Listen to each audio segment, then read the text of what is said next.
On the night of October 29, 2011, the town of Dyersburg, Tennessee was doing exactly what a small American town does on a Halloween weekend. The air was cold, the leaves were on the ground, and people were moving between little house parties and a golf club party. Nothing loud, nothing dangerous. It was the kind of night where you wave to people you know, and you do not lock every door because you do not think you have to. Karen Swift was out that night too. She was 44 years old, a mother of 4, the kind of woman other parents actually like to talk to, and she had on a zebra costume that caught the light when she laughed. On the surface, she looked fine, but 3 weeks earlier, she had filed for divorce, and that quiet decision was still sitting in her life like a crack in the glass. Later that night, she drove her 9-year-old daughter home, took her inside the brick house on Willis Street, lay down beside her, and by morning Karen was gone. Her white Nissan Murano was found less than a mile away, with one tire ruined by a single screw, which almost never happens by accident. But inside her house, nothing was broken and nothing was out of place. Nothing looked disturbed, yet a grown woman had disappeared. Good evening, and thank you for being here tonight. If you are the kind of person who stays up late listening to real stories like this, and you find something strangely compelling about mysteries that law enforcement still has not fully solved, I would really appreciate it if you hit subscribe and turn on notifications.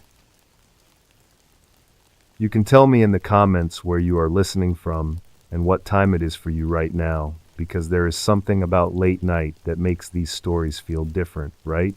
Now, before we go any further, lock your door and turn off the lights, because what comes next will show how a monster can hide right in plain sight. Outside the window, the rain has started. At first, it was only light drops on the glass, but then it turned steadier, heavier, the kind of rain that washes away footprints and makes back roads soft and quiet. It was the same kind of rain falling over that town the night they found her. And this is where the story begins. The world for 18-year-old Taylor Starks had shrunk, refined, and crystallized into the bright, boundless universe of her son, Kyrie. He was a sun, and she was a devoted planet in his orbit. Kyrie was just shy of his 2nd birthday, a whirlwind of gurgling laughter and the unsteady steps of a boy discovering the world on his own 2 feet.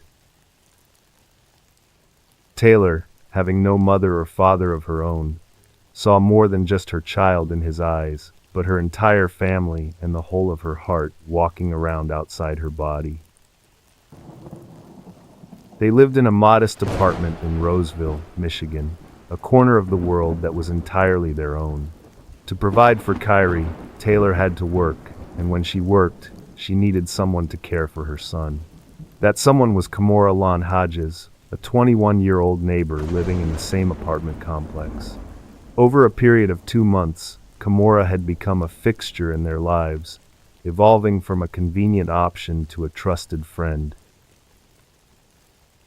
There was no reason for Taylor to doubt her, no shadow to suggest the darkness that was gathering just beyond the edge of their ordinary days. June 13th, 2022, began like any other working day for Taylor.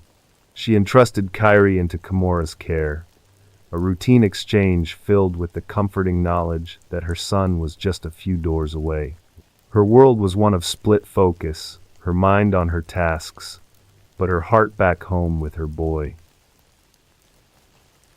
The first ripple of unease arrived not as a scream, but as a message late on the clock, sliding past midnight into the early hours of June 14th. Around 1:50 in the morning, Kimora's message lit up Taylor's phone, and the words were strange and disjointed. Something was wrong with Kyrie, and he was not acting normal. Kimora's initial explanation was bizarre and oddly specific, suggesting perhaps he had eaten some soap or was having an allergic reaction. The explanation did not quite sit right, but panic has a way of overriding logic, and Taylor's world tilted on its axis. She rushed from work, her heart a frantic drum against her ribs, and the 15 minutes it took to get back to the apartment felt like an eternity.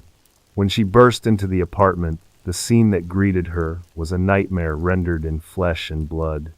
Kyrie was not having an allergic reaction, he was convulsing, his small body caught in the throes of a seizure. The child she had left happy and healthy just hours before was now a stranger, his body betraying him in the most terrifying way. The babysitter's story about soap and allergies evaporated in the stark, terrifying reality of the moment, and Taylor did not hesitate. She was the one to call 911, her voice tight with a terror she had never known, pleading for an ambulance to save her son. At the hospital, the flimsy narrative spun by Kimora Hodges was brutally torn apart by medical fact, and the doctor's words were clinical, direct, and devastating. Kyrie was not suffering from an allergy, but was the victim of an attack. He had severe blunt force trauma to the head and was bleeding from his ears. His tiny skull, which had yet to fully harden, had been subjected to an unimaginable impact. The injury was so catastrophic that it required immediate emergency brain surgery. While Taylor began a harrowing vigil by her son's hospital bed, the Roseville Police Department started to unravel what had happened inside that apartment. Their attention quickly turned to the sole adult who had been with him, Kimora Hodges. The interrogation began around 10:34 in the morning, and for approximately 2 hours, detectives pressed her for an explanation, trying to reconcile the story of a simple allergic reaction with the catastrophic injuries the child had suffered.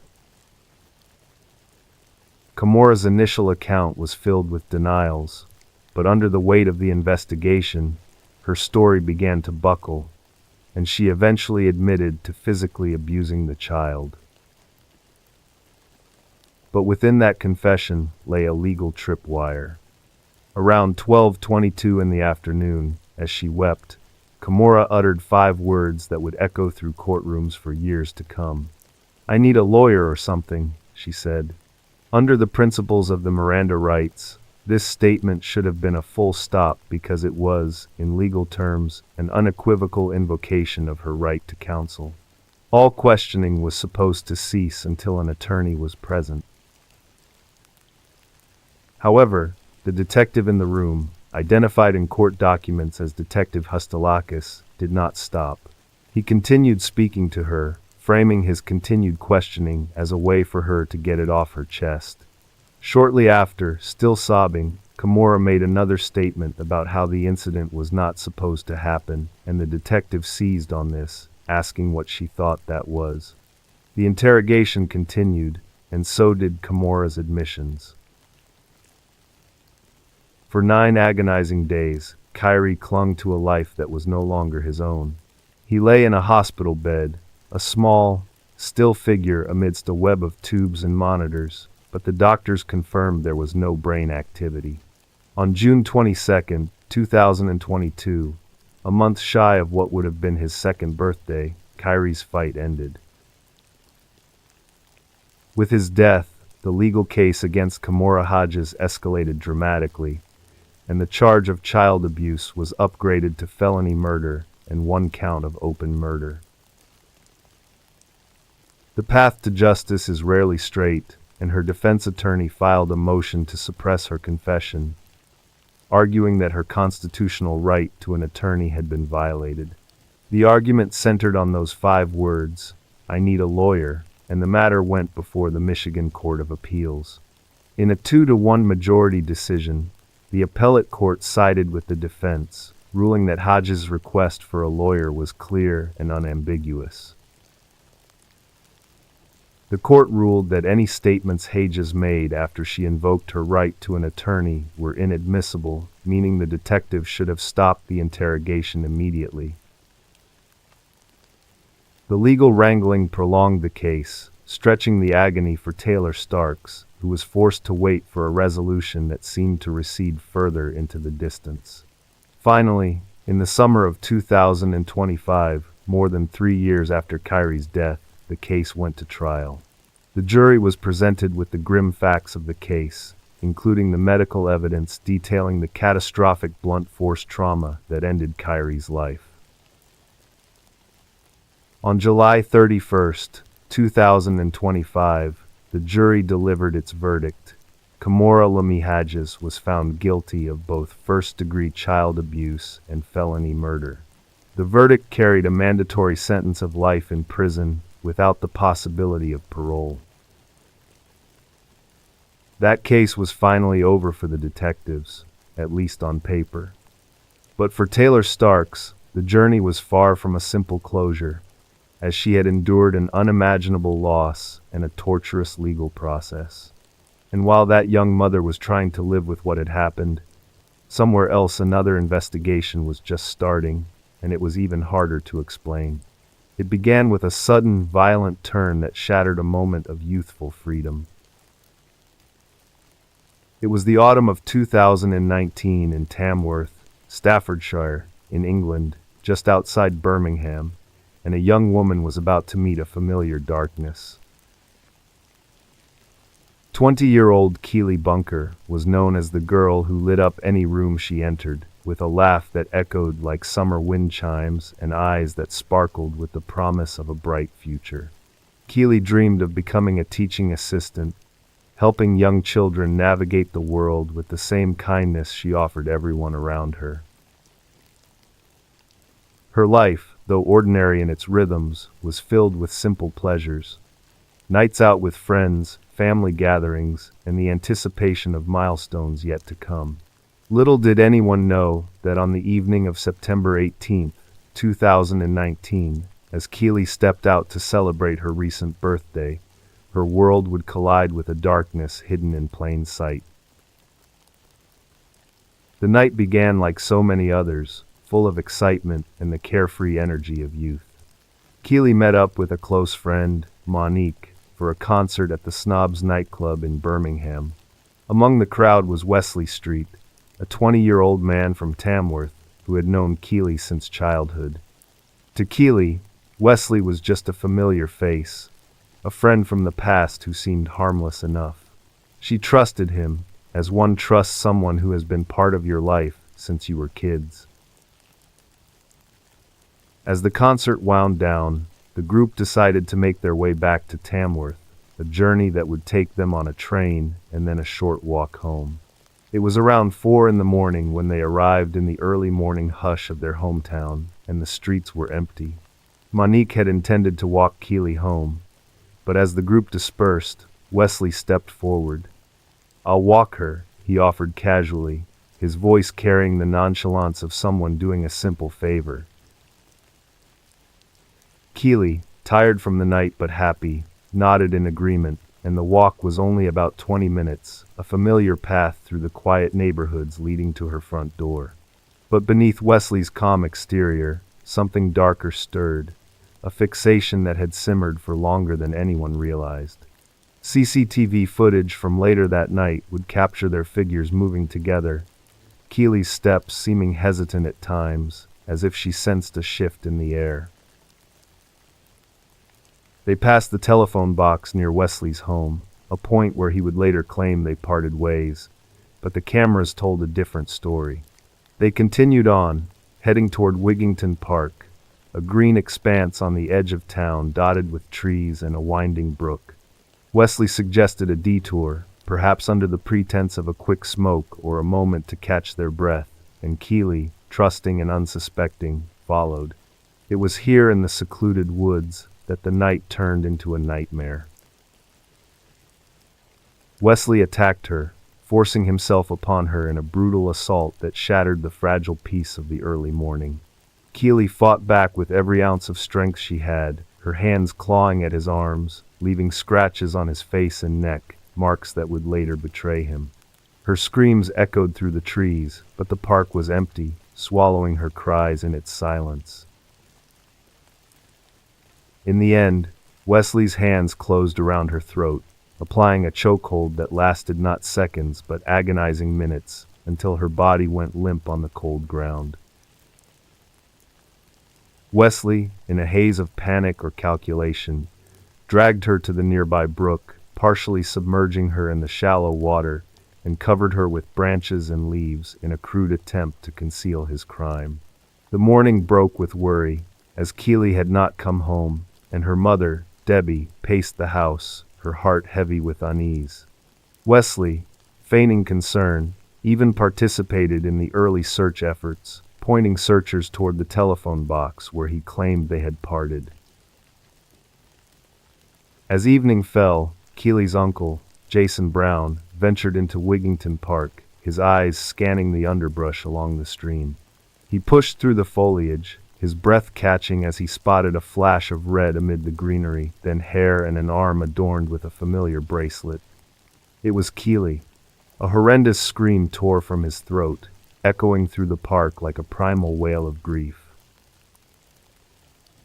An autopsy revealed the brutal truth. Keely had been raped and strangled, her body bearing the marks of a violent struggle, and DNA evidence from the scene pointed unmistakably to Wesley Street.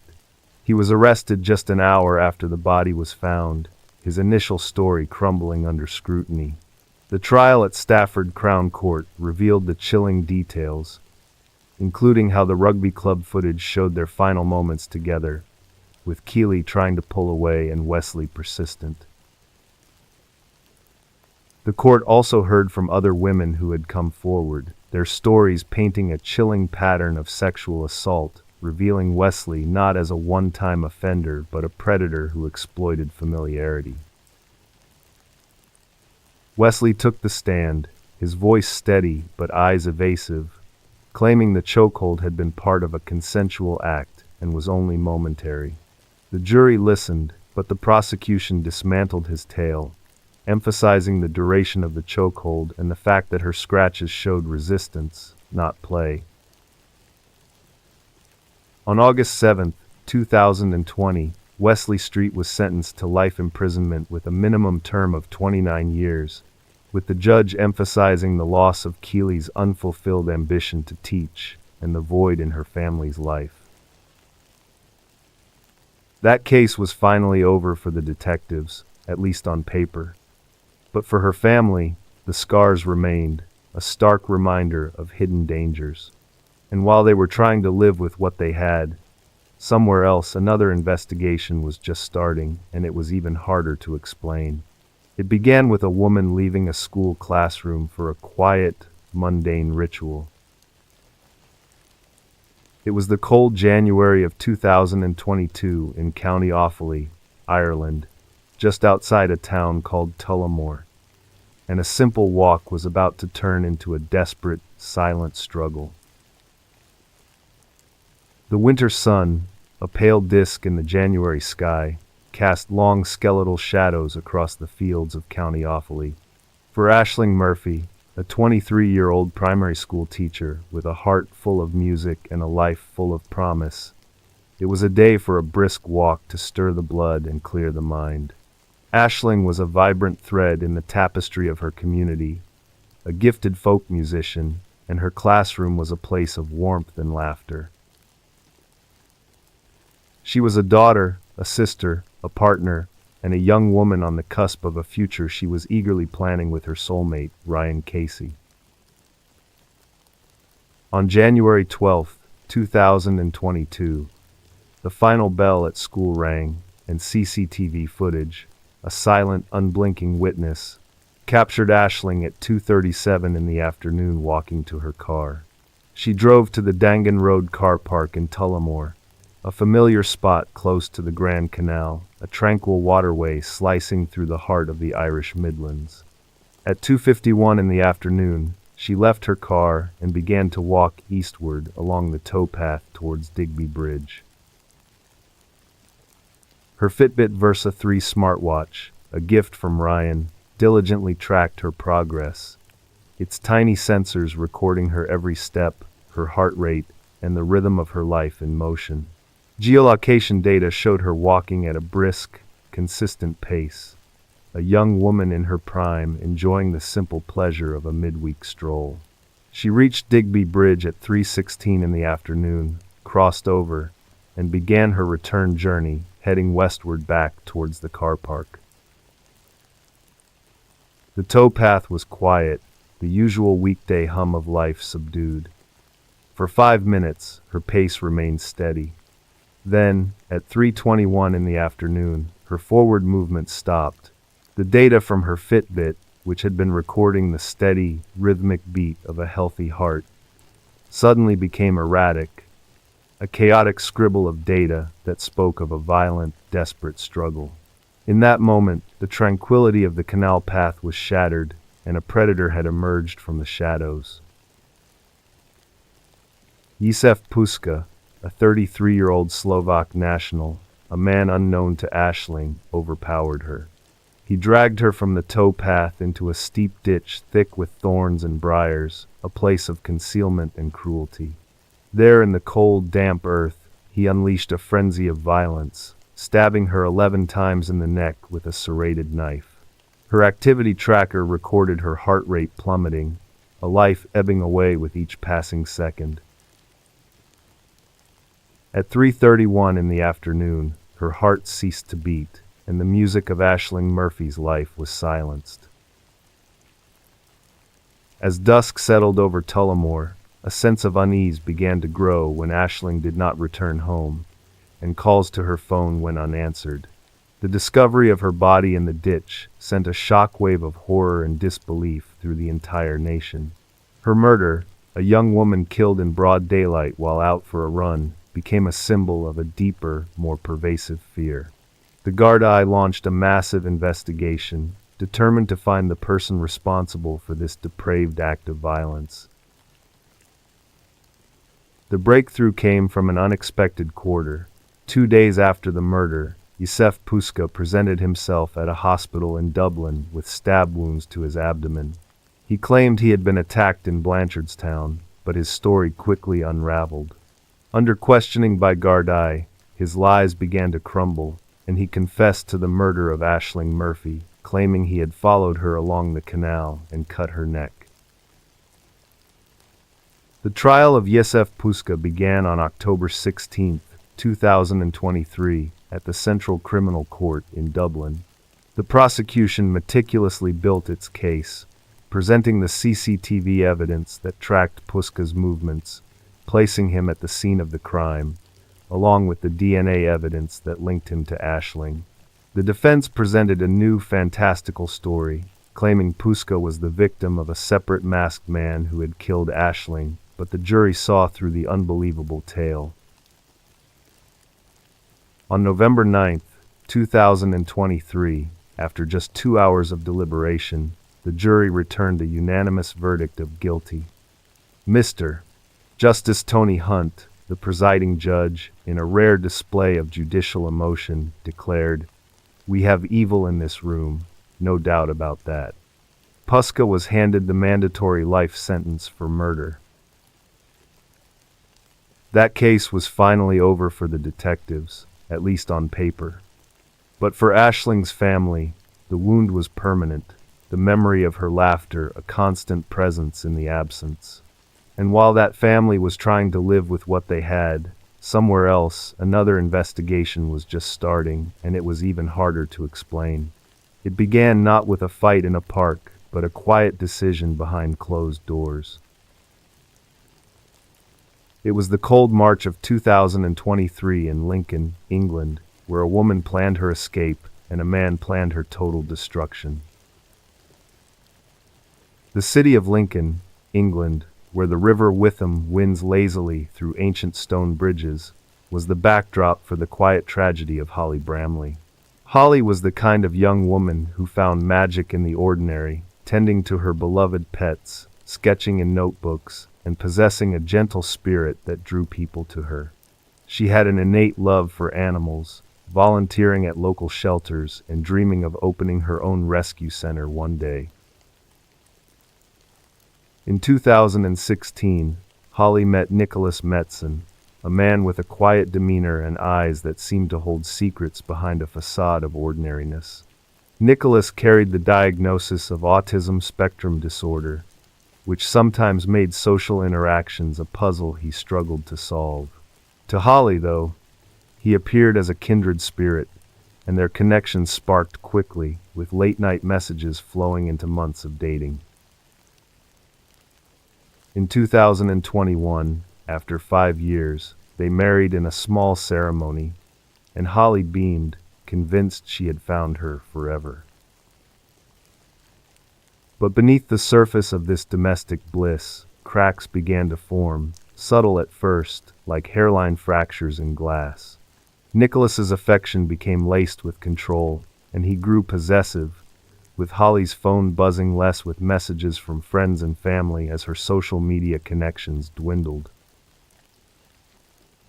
The first real signs of trouble emerged in the way Nicholas treated their pets, with Holly later confiding in her sister that he had subjected a hamster to unimaginable cruelty, discovering its small body mangled in a food blender.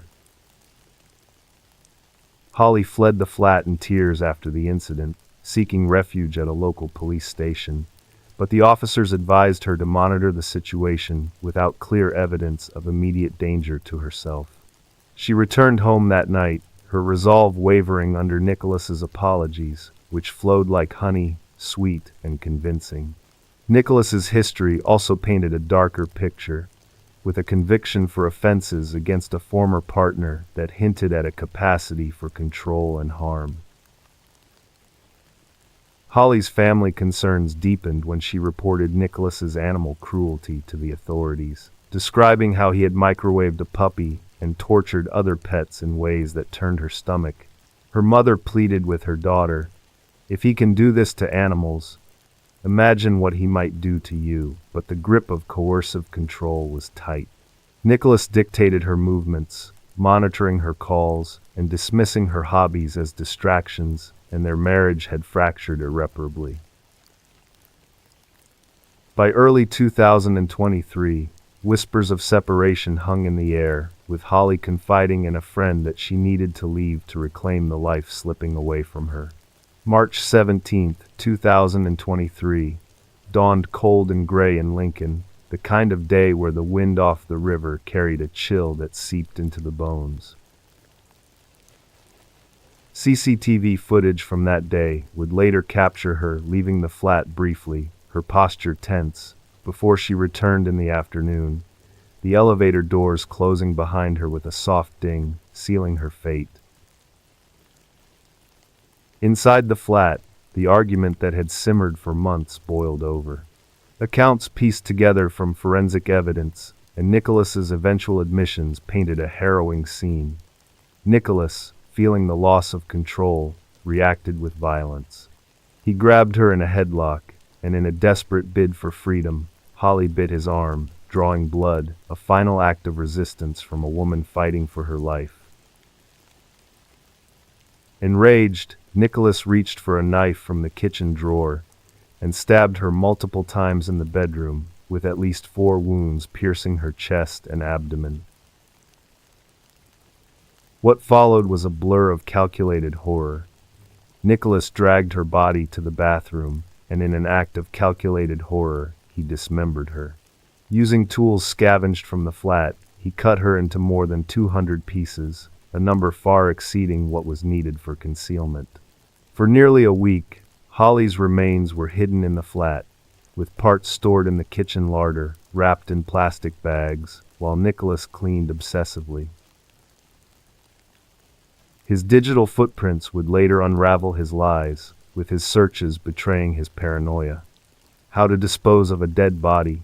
What benefits do I get if my wife has died? And does God forgive murder? Police arrived at the flat on March 24th, and their instincts prickled at the strong odor of cleaning products, the blood-stained sheets peeking from the laundry, and a saw resting on a towel stained crimson. Searches intensified, and divers plunged into the river with them after a walker discovered plastic bags washing ashore near Basingham containing human remains. Police recovered 224 pieces of Holly's body over days of exhaustive effort. Nicholas Metzen was charged with murder, and his friend Joshua Hancock admitted to perverting the course of justice by helping him transport the bags in the dead of night. Nicholas initially denied the murder, but pleaded guilty in February of 2024, sparing a full trial, but not the pain of the details. The judge condemned the gratuitous dismemberment, noting it went beyond necessity, and Nicholas received a life sentence with a minimum term of 19 years. That case was finally over for the detectives, at least on paper. But for Holly's family, the grief was a life sentence, the heinous way in which she was murdered and dismembered, leaving them in unimaginable pain. And while that family was trying to live with what they had, somewhere else, another investigation was just starting, and it was even harder to explain. It began not with a fight, but with a quiet, internalized breakdown. It was the cold February of 2006 in Nagahama, Japan, where loneliness and mental illness converged to create an unspeakable horror. The air in Nagahama, a town cradled by the serene expanse of Lake Biwa, carried the crisp, clean scent of winter's end. It was a place of quiet beauty, of deeply rooted traditions and unspoken social codes, where the rhythm of life flowed gently. For Mia Taniguchi, born Zhengyongshan in a bustling province of China, this gentle current felt like a relentless, crushing tide. She had tried with a quiet desperation to assimilate, studying the language and learning the intricate rules of etiquette, but acceptance remained elusive. The other mothers at the kindergarten, a tight-knit circle of local women who had grown up together, were a polite, impenetrable wall. Their conversations flowed around her, leaving her in a pocket of profound silence, and her isolation was a physical thing, a cold weight that settled in her chest. The effort of maintaining the facade of cheerful normality was a constant strain, a performance that left her utterly drained by the end of each day. Her husband, a kind but conventional man, saw her struggles as a simple problem of adaptation and urged her to try harder to make friends. He did not feel the cold, hollowing loneliness that had become her constant companion. In her increasingly fragile state, she began to see the world outside as a threat, a place of cruel judgments, not just for her, but for her child. The kindergarten became a battleground in her mind, and she started to perceive slights where perhaps none were intended, magnifying casual dynamics into a campaign of persecution against her daughter. She became convinced that two of the children in her carpool group, Wakana Takatmo and Jean Sano, were bullying her little girl. Her claims were met with the same polite, dismissive smiles. "Children will be children," they would say. They did not see the malice she saw, or feel the protective rage that was building inside her, a pressure that was becoming unbearable. The diagnosis came later: schizophrenia.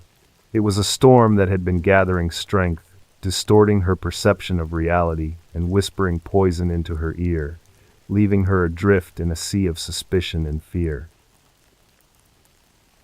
On the morning of February 17, 2006, the carpool duty fell to her.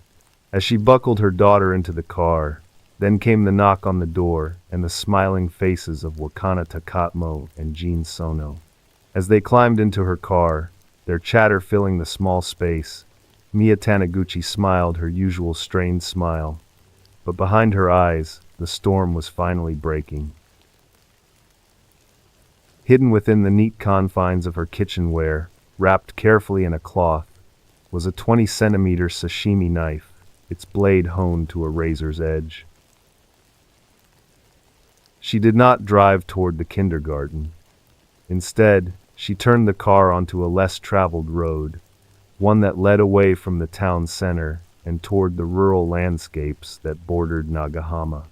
The children in the back fell silent, their conversation faltering as they realized this was not the way to school. She pulled the car over onto a gravel shoulder next to a vast, empty rice paddy, and the sudden silence was immense, broken only by the sound of her own ragged breathing. She turned to face the back seat, the smile gone from her face, replaced by a terrifying, vacant calmness. Her hand moved, reaching for the cloth-wrapped object she had placed beside her on the passenger seat, and she unwrapped the sashimi knife. The children's fear turned to outright terror, and they screamed, a raw, primal sound of pure panic. She lunged into the back seat, the knife a blur of motion, and struck at Wakana first, the blade finding its mark again and again. Then she turned to Jean, her fury unabated. She stabbed Jean Sano 13 times and Wakana Takatmo 19 times, an attack born of a mind that had splintered but driven by a chillingly clear and strong intent to kill. When it was over, the silence that returned to the car was absolute, profound, and heavy with the scent of blood.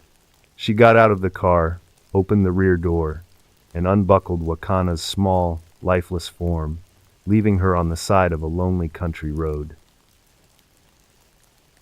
Then she carried Jean further toward an irrigation stream and let his body fall into the cold, shallow water. She drove for hours with no destination in mind, the kilometers ticking by, until she pulled the car over and stopped, where she was later found sitting in the parked car, her daughter still silent in the back, the bloodied knife lying on the seat beside her like a trophy. The subsequent investigation quickly focused on her, and the psychiatric evaluation results were stark. She was diagnosed with schizophrenia. The defense argued she was in a state of diminished capacity, but the prosecution pointed to the evidence of premeditation, the choice of weapon, and the deliberate act of driving to a secluded location. In October 2007, the court delivered its verdict, finding that she was in a state of diminished capacity, but agreeing with the prosecution that her actions demonstrated a clear and powerful intent to kill. Young Shan was sentenced to life imprisonment. That case was finally over for the detectives, at least on paper. But for the victims' families, the loss was an endless sorrow, a tragedy that continues to pose more questions than answers. And while they were trying to live with what they had, somewhere else, another investigation was just starting, and it was even harder to explain. It began not with a frantic moment of madness, but with a quiet, long game plan of methodical destruction. It was the beginning of the 21st century in Japan, and a charming, unassuming woman was beginning her long, dark career. The end for Isao Kakihi began with a promise of new life. At 75, he was animated by a vibrant, late-blooming love. He had met Chisako, a 67-year-old widow, through a Japanese matchmaking service, a modern concession to an age-old loneliness. She was charming, attentive, and seemed to understand the particular solitude that can settle upon a person in their later years. Their courtship was a whirlwind, and within 2 months of meeting in late 2013, they were married. Isao, full of renewed purpose, moved with his new bride into a home in Muko City, a quiet suburb of Kyoto. Isao Kakihi did not know that he would not live to see the new year. On December 28, 2013, shortly after they had finished dinner at home, Isao suddenly collapsed. He suffered a cardiopulmonary arrest, his body betraying him with a shocking and inexplicable finality. Chisako, the picture of a distraught wife, called for an ambulance. He was rushed to a nearby hospital, but it was too late, and an hour after his arrival, Isao was pronounced dead. In Japan, where respect for the deceased is deeply ingrained in the culture, autopsies are not a routine procedure. They are typically performed only when there is a clear and compelling suspicion of foul play. For years, this cultural norm had served as Chisako's unwitting accomplice, shrouding her activities in a veil of natural causes and unfortunate coincidence. A string of husbands and lovers had fallen ill and died in her company, their deaths attributed to the frailties of old age. But this time, something felt different, and for the first time, an investigation was launched. The autopsy on Isao Kakihi's body revealed the terrible truth that his marriage had been built upon. It was not a heart attack that had killed him. The forensic pathologists found lethal concentrations of cyanide ions in his blood, his stomach, and in the tissue of his heart. The poison had caused a swift and brutal internal asphyxiation, starving his cells of oxygen until his life was extinguished. The investigation, which had begun as a cautious inquiry, now accelerated into a full-blown murder case. Police delved into Chisako's past, and a horrifying pattern began to emerge. Isao was not her first husband to die suddenly. He was her fourth. In total, at least 6 of her previous partners, including husbands and boyfriends, had met untimely ends, leaving her the beneficiary of their estates. Over a decade, she had amassed a fortune through inheritances and insurance payouts, accumulating a staggering sum estimated to be as high as 800 million yen, the equivalent of more than $7 million US. She was not just a grieving widow, she was a black widow, as the Japanese media would soon christen her, a serial killer who used the promise of love as her bait. Her hunting grounds were the burgeoning world of matchmaking agencies and online dating sites.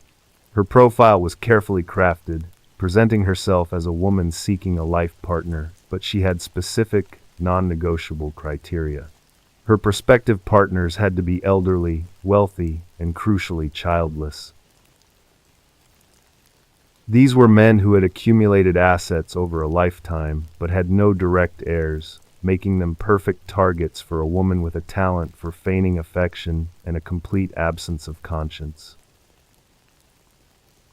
Her first known victim in this new enterprise was Toshiaki Suehiro, a 78-year-old man she began dating in 2007.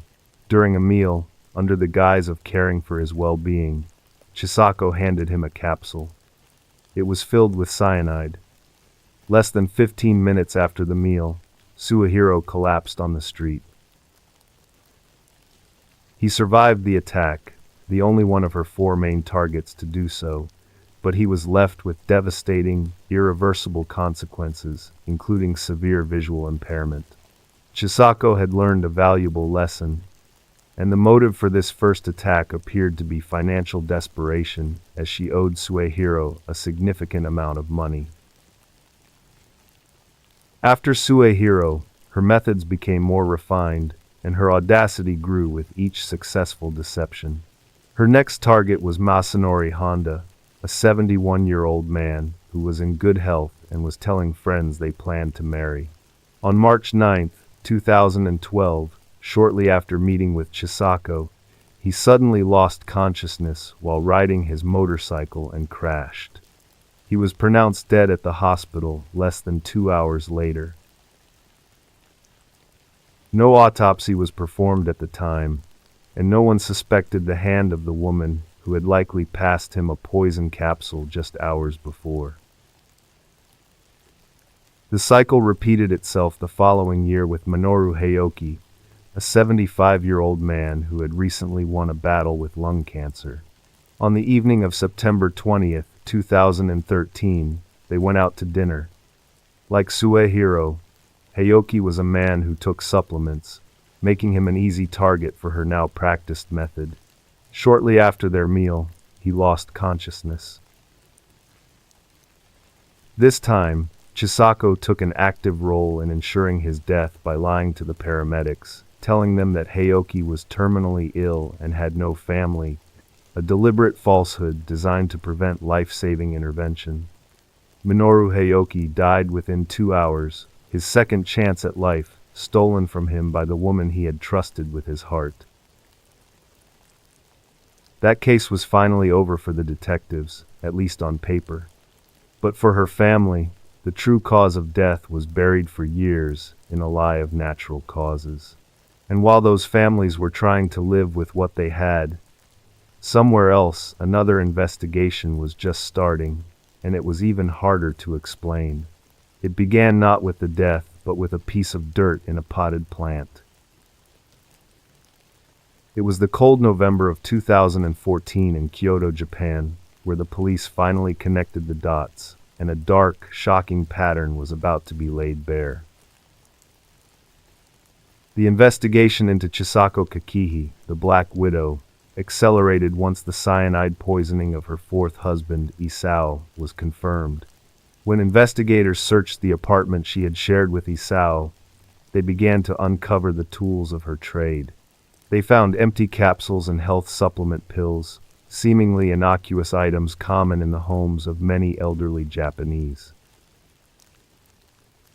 But the most crucial piece of evidence was found not in the medicine cabinet, but in the dirt of a potted plant that Chisako had discarded.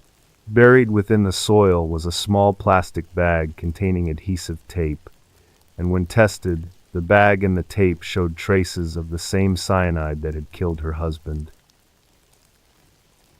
The police now had a murder weapon and a prime suspect, and in November 2014, nearly a year after she had served her husband his last meal, Chisako Kakihi, then 67 years old, was arrested on suspicion of murder.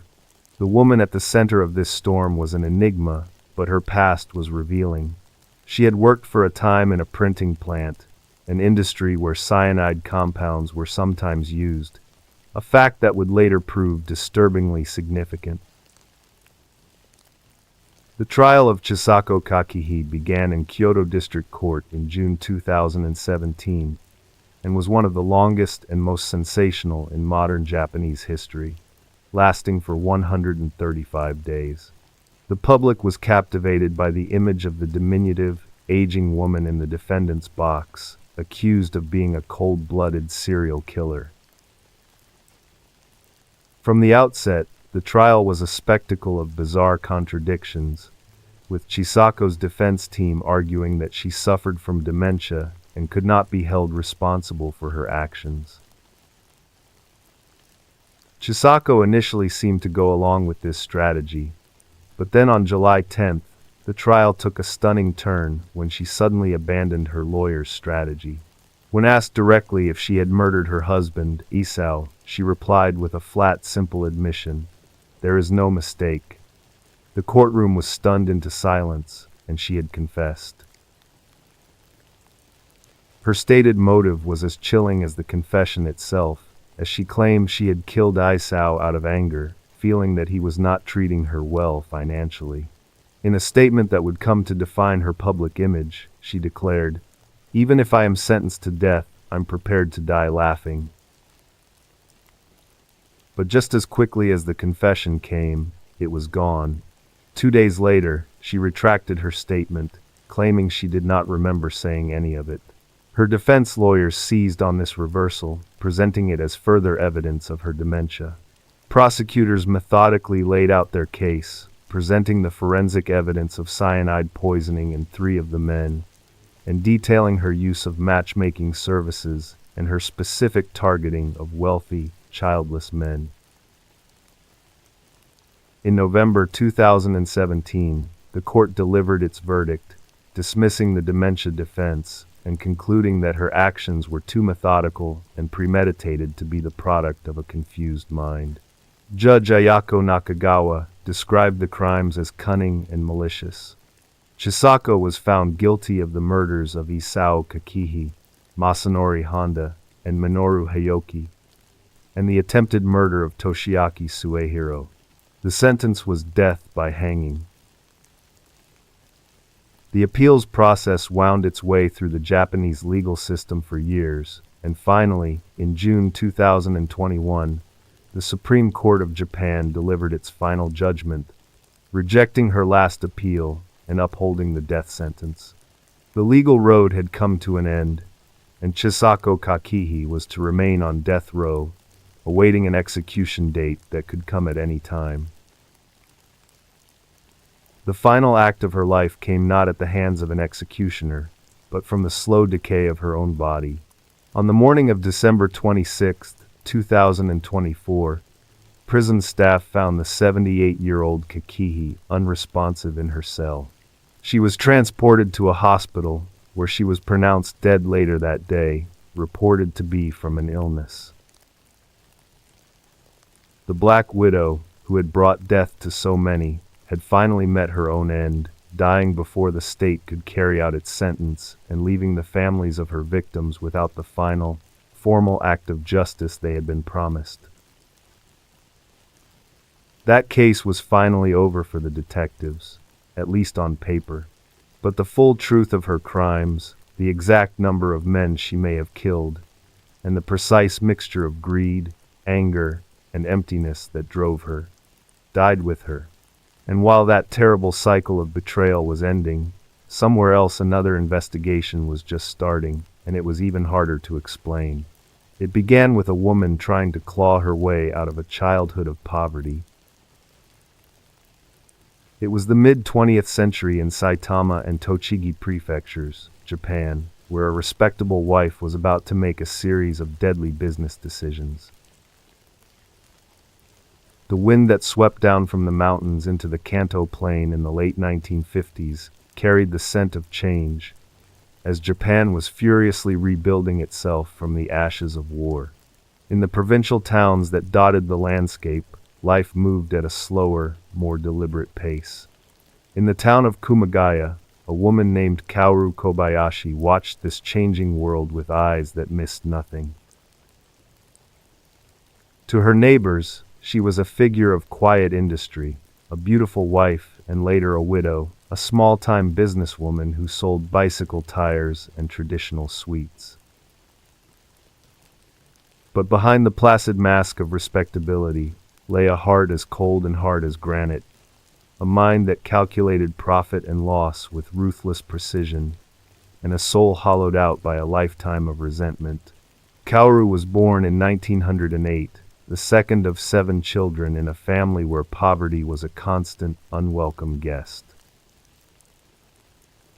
Her early life was a lesson in scarcity, a hardscrabble existence that instilled in her a deep and abiding hunger for the comfort and security that always seemed to be just beyond her grasp. In 1930, she married Hidenosuke Hayashi, a man who ran a small shop, but the reality of her marriage was another kind of poverty.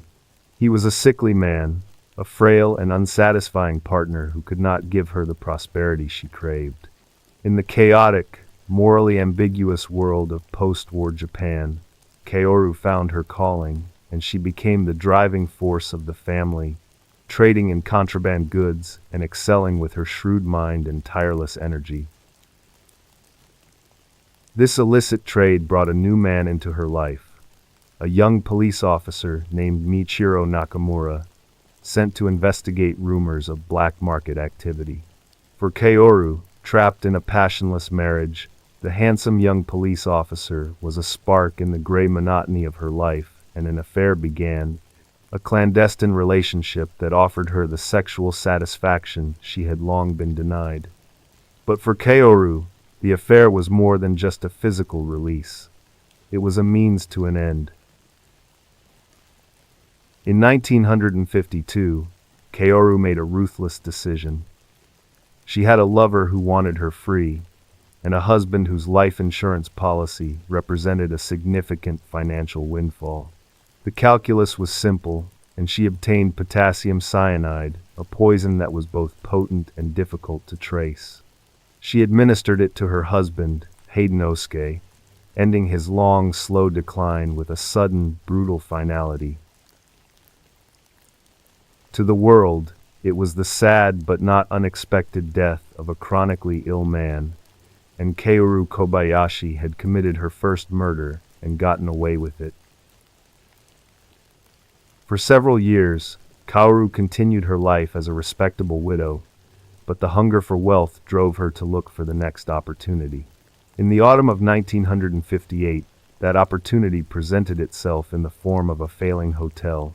The Hotel Nanku was a small inn, withering on the vine of poor management, and its owner, Kamasuki Ekeda, was desperate for cash to keep the inn from going under. He approached Kaoru for a loan, But she saw not a failing business to be saved, but a distressed asset to be acquired. When she met with Kamasuke's wife, Yume Akata, Kaoru came not as a lender but as a predator. She tried to haggle, to force the price down, but Yume refused to be lowballed. The rejection was a spark to Kaoru's combustible pride, and her mind, already conditioned to see murder as a solution to her problems, began to work. If she could not buy the hotel cheaply, she would take it, but this time, she would need help with the physical act of murder and the disposal of the bodies. She found them in the form of Mitsuyoshi Onuki, a 36-year-old man drawn into her web by a toxic cocktail of greed and lust. Kaoru offered him a deal, 20,000 yen and her sexual services in exchange for the life of Yume Akata. Onuki, a man of weak character, reluctantly agreed, becoming the tool for Kaoru's murderous ambition. On the night of February 8, 1960, while Yume slept peacefully in her bed, Onuki crept into her room and strangled the life out of her with a length of linen string. Now came the problem of the body. Onuki carried the dead woman's body to the hotel's boiler room. There, he dug up the hard-packed earth of the floor, creating a shallow grave, and placed Yume's body inside. He filled the hole, and then to ensure his crime would remain hidden forever, he poured a fresh layer of concrete over the spot, sealing her tomb. That case was finally over for the detectives, at least on paper. But for the people who knew the victim, the silence and the rumors continued to grow, and the truth would eventually be unearthed from the concrete slab. And while that terrible drama was unfolding, somewhere else another investigation was just starting, and it was even harder to explain. It began not with a failed business, but with a failed marriage.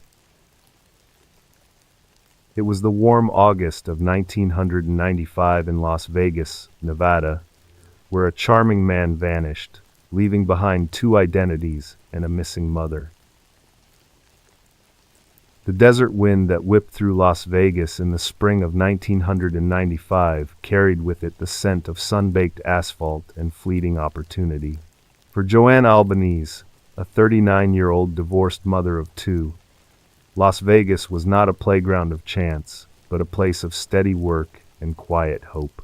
She had built a life of stability for herself and her teenage daughters, a life far from the whirlwind of her younger years. But there was a void, a quiet longing for a partnership that had been absent for too long. In March 1995, that longing seemed to find its answer. At a local gym, she met John Edwards, a fitness instructor whose physique and charisma were truly disarming. He had an easy confidence and took an immediate interest not just in her, but in her daughters, a gesture that touched Joanne's protective maternal heart. The first few months were a whirlwind of blossoming romance, and for a brief, hopeful period, it felt as if Joanne's search for happiness had finally ended. But beneath the polished surface of John Edwards, a different man lurked. The attentiveness that had once felt so comforting began to feel suffocating, and the man who had seemed so open and charming became possessive and controlling. Joanne confided in her mother, her voice tight with a growing fear she was only beginning to admit to herself. She was going to end it. On Saturday, August 19th, Joanne told her mother she was breaking up with John over dinner that evening. The next day, Sunday, August 20th, Joanne's ex-husband drove their daughters back to their mother's house after their weekend stay with him. They noticed John's pickup truck parked on the street, a silent, ominous presence. The girls went inside, calling for their mom, but the house was strangely quiet. Her car was gone, but her purse, the essential accessory no woman leaves behind, was still there, tucked inside a drawer. There was no note, no message, no sign of where she had gone, just an unnerving, echoing silence. Suspicion immediately fell on John Edwards, the man Joanne was planning to leave. But when police went to question him, they found he had disappeared as completely as Joanne had. Investigators searched the room he had been renting and made a startling discovery that peeled back the first layer of his fabricated life. They found 2 wallets. One contained identification for a J. Stone, and the other contained identification for John Patrick Addis. There was no record of a John Edwards. The man Joanne Albanese had led into her life was a ghost, a phantom using an identity stolen from a man in Florida. The name John Patrick Addis unlocked a dark and disturbing history. He was a former Alaskan state trooper. More than that, he had been a gifted detective, a man with a brilliant mind for forensic science who had once instructed other law enforcement officers in the art of crime scene analysis. The hunter had become the prey, and he was an expert at evasion. His past was a trail of wreckage, including an abduction of his own 4 children during a bitter custody battle, leading to a conviction for parental child abduction. 3 days after Joanne vanished, a hiker in a remote, rugged stretch of Arizona called Little Hell's Canyon discovered Joanne's car. Police painstakingly examined the vehicle, but the man who once taught crime scene investigation had left no clues behind. For 3 long years, the case grew cold. Then in October 1998, a hunter trekking through the same desolate wilderness stumbled upon skeletal remains about a mile from where Joanne's car had been found. Using dental records, authorities confirmed the remains were those of Joanne Albanese. An arrest warrant was issued for John Patrick Addis, charging him with murder. In November 1998, the former cop was added to the FBI's 10 most wanted fugitives list. That case was finally over for the detectives, at least on paper. But for Joanne's family, the closure of knowing her fate was bittersweet, as her killer remained a ghost on the run. And while that family was trying to live with what they had, somewhere else another investigation was just starting, and it was even harder to explain. It began not in a desert canyon, but in a world of high-stakes finance. It was the cold December of 2023 in Madrid, Spain, where a woman sought refuge from a toxic, fractured marriage. The light in Madrid is different, a sharp, clear light that seems to polish the golden stone of the old buildings and cast long, dramatic shadows across the bustling plazas. For Ana Maria Nunez, a 40-year-old Colombian-American woman from South Florida, that light was the promise of a new beginning. She had crossed the Atlantic, leaving behind the humid, familiar landscape of Fort Lauderdale for the vibrant, historic streets of the Spanish capital. It was not a holiday, it was an escape. Her marriage of 13 years to David Nzovich, a handsome and successful IT specialist, had fractured and finally shattered. The separation was not amicable, but a bitter battle over the substantial assets they had accumulated together. Anna was fighting for her rightful 50% share of their fortune, but the arguments had become heated, and she had confided in her friends and family that she was scared of David. So she had fled, seeking refuge in the anonymity of a foreign city, finding a small chic apartment in the exclusive Salamanca district. But the shadows had long arms, and they were reaching for her across the ocean. As the divorce proceedings dragged on, David Nzovich's meticulous mind, which specialized in computer support for companies in South Florida, began to work on a chilling solution. It was a plan of staggering audacity and chilling premeditation, a plan that would span continents and involve a cast of unwitting accomplices. His first move was to reach out online to a Colombian woman for help translating messages into perfect Colombian Spanish. The messages were about a new romantic interest, a man Anna had just met, and a trip to a secluded summer house outside Madrid where the phone signal was poor. The woman, thinking it an odd but harmless request, helped him craft the messages, having no idea she was writing a script for a disappearance.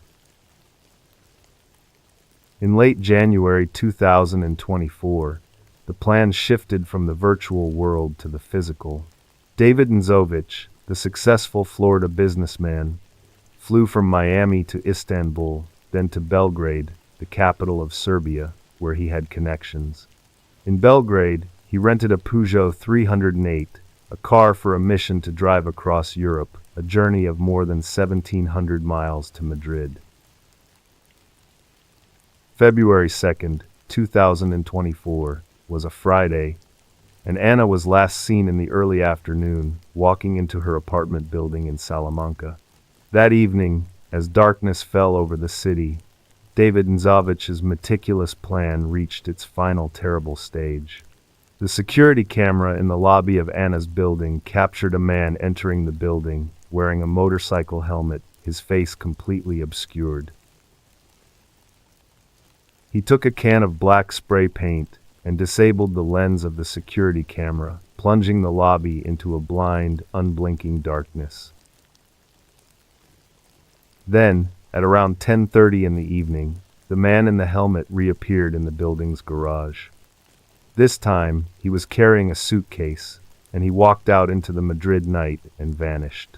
The next day, Anna's friends and family received a series of strange text messages from her phone, messages written in the perfect Colombian Spanish that David Nzovich had so carefully procured. "I met someone wonderful," one message read. "He has a summer house about 2 hours from Madrid. We're going there now, and I will spend a few days there."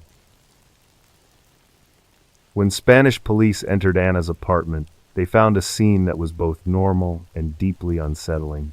There were no signs of a struggle, but Anna was gone, and so were her phone, her laptop, and her passport. They traced the purchase of the spray paint and the duct tape to a hardware store in Madrid, where the camera had captured the image of a man who looked strikingly like David paying in cash. They uncovered the Peugeot he had rented, which, upon its return to Belgrade, had nearly 4,800 extra miles on the odometer, the approximate distance for a round trip from Belgrade to Madrid. On May 4th, 2024, 3 months after Anna vanished, David Nzovich flew from Serbia back to the United States. He landed at Miami International Airport, perhaps believing he had gotten away with the perfect crime, but the FBI was waiting for him. He was arrested and charged with the kidnapping of his wife. In November 2024, a federal grand jury indicted him, not just for kidnapping, but for murder. That case was finally over for the detectives, at least on paper. But for Anna's family, the closure was momentary. On the morning of April 28, 2025, less than a year after his arrest, David Nzovich was found unresponsive in his cell. He had died by suicide, taking his secrets with him to the grave. And with him, the final and most heartbreaking aspect of the case remained unresolved.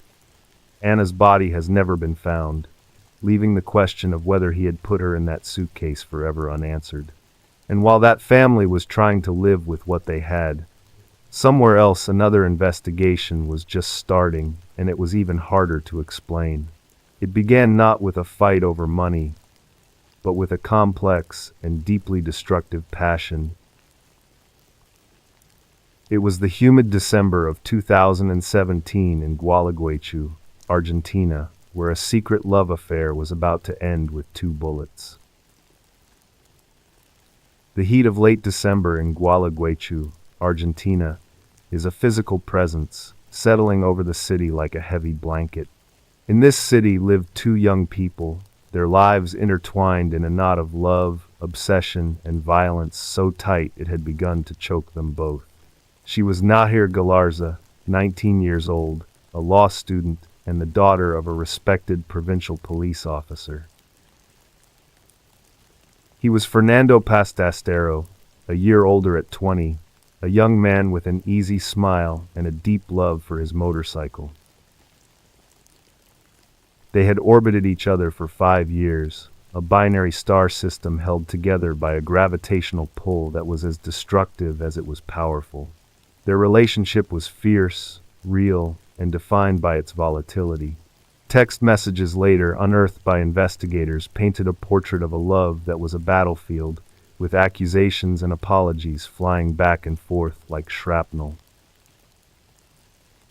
Fernando's friends also recounted a story from Christmas Eve, just days before his death, of a fight outside a nightclub where Nahir and a friend had physically attacked him. The dawn of December 29, 2017, broke heavy and humid, and in a quiet, dusty street, a local resident noticed something amiss. A body lay on the ground next to a toppled motorcycle. It was Fernando Pastastero. He had been shot twice. The first bullet entered his back, and the second, delivered at close range to his chest, was the final brutal punctuation mark on his young life. There were no signs of a robbery. This was personal. As the news began to spread through the city, a strange and chilling tribute appeared on social media. On her Instagram account, Nahir Galarza posted a photograph of herself and Fernando, a picture of two young lovers locked in a happy embrace. The caption read, "5 years together fighting, going forward and coming back, but always with the same love. I love you forever, my angel." The post was an act of such audacious, bewildering dissonance that it sent a shock wave through their community. Less than 24 hours after Fernando's body was discovered, the carefully constructed facade of the grieving, shocked girlfriend crumbled. That night, Nahir Galarza, accompanied by her father, walked into the police station and confessed. She told the authorities that she had taken her father's 9mm service weapon from its holster. She described the murder in a cold, detached narrative, telling them she shot him in the back, and then, as he lay wounded on the ground, she shot him again in the chest. Afterward, she walked 20 blocks back to her home, returned the gun to its place, and went to bed as if nothing had happened. Nahir was arrested and placed in preventive detention, charged with aggravated homicide. Her legal team began to construct a new story, sharply veering away from her initial straightforward confession. The first version was that the shooting had been an accident. In this telling, the gun went off accidentally, not once but twice. But this was immediately challenged by a ballistics expert who testified that the likelihood of 2 accidental discharges in such a manner was infinitesimally small. With the accident theory crumbling, the defense pivoted to a more emotionally charged narrative, that of gender-based violence. They argued that Nahir was the true victim, having endured years of physical and psychological abuse at the hands of Fernando, and the shooting was the tragic culmination of a cycle of violence. The prosecution countered with its own barrage of evidence, presenting testimony from Fernando's friends who spoke of Nahir's jealousy and possessiveness, and even producing photos of Fernando with a black eye, allegedly inflicted by Nahir. On July 3, 2018, the 3-judge panel was unanimous. They rejected the defense's claims of involuntary gunshots and found no credible evidence that Nahir had been a victim of gender violence. Nahir Galarza was found guilty of aggravated murder and sentenced to life in prison, the maximum possible penalty. At 19 years old, she became the youngest woman in Argentine history to receive such a sentence. Then, in early 2022, 4 years into her life sentence, Nahir Galarza changed her story again. In a move that stunned even those who had followed the case closely, she accused her own father, Marcelo Galarza, of being the real killer. She claimed that it was her police officer father who had shot Fernando Pastastero in a fit of rage, and that she had taken the fall to protect him. Marcelo Galarza vehemently denied the accusation, and the justice system rejected the claim, upholding her life sentence. The story of Nahir Galarza remains a labyrinth of conflicting narratives, where the only person who knows the definitive truth is serving a life sentence. That case was finally over for the detectives, at least on paper. But for Fernando's family, the courtroom had been a battleground where they were forced to listen to the defense team systematically attempt to demonize their dead son. And while that family was trying to live with what they had, somewhere else, another investigation was just starting, and it was even harder to explain. It began not with a high-stakes family drama, but with a secret, toxic affair. It was the September of 2022 in Milwaukee, Wisconsin, and a young woman was about to cross a dangerous line. The city of Milwaukee, a sprawling urban landscape on the western shore of Lake Michigan, was in the final throes of summer in September 2022. It was a time of transition for 20-year-old Kanya Brunson, a period of her life filled with the promise of new beginnings and the pursuit of dreams. Kanya was a vibrant young woman with a radiant smile and ambitions of becoming an orthodontist, a veterinarian, or later, channeling her creativity into beauty school. But beneath the surface of this bright and promising life, a dark and complicated relationship was unraveling, one that would ultimately lead to a tragic and brutal end. For several years, Kanya had been involved in a secret relationship with a man named Sultan Sharif. At 53 years old, Sharif was nearly 3 decades her senior, a married man with an extensive criminal history, and their relationship was a clandestine affair, a hidden world of promises and deceptions. At the time of his relationship with Kanya, he was even under a court order to have no contact with her, a clear sign their affair had crossed into dangerous territory. As the summer of 2022 drew to a close, the threads of this secret life began to fray as Sharif wanted out of the relationship, but Kanya was not ready to let go. A week before Kanya's life was tragically cut short, a strange and ominous event took place. Sultan Sharif contacted Kanya's mother, Jennifer Meadows. The conversation was a chilling premonition of the violence to come, as he said, "I want to be done messing with your daughter, but she's reaching out to my wife." This was the turning point. Kanya had crossed a line that Sharif was not willing to tolerate, threatening to expose his double life to his wife. His desire to end the relationship had morphed into something far more sinister, a need to silence Kanya permanently. The morning of September 24th, 2022, Kanya met with Sultan Sharif, a meeting that would seal her fate. The encounter quickly escalated into a scene of brutal violence. A friend of Sharif's, a witness to the unfolding horror, would later tell police he had seen Sharif in his car, laying on top of Kanya. She was screaming, pleading for help, her voice a desperate cry in the morning air. "He cut my throat." Police were dispatched to the area, but by the time they arrived, the car was gone.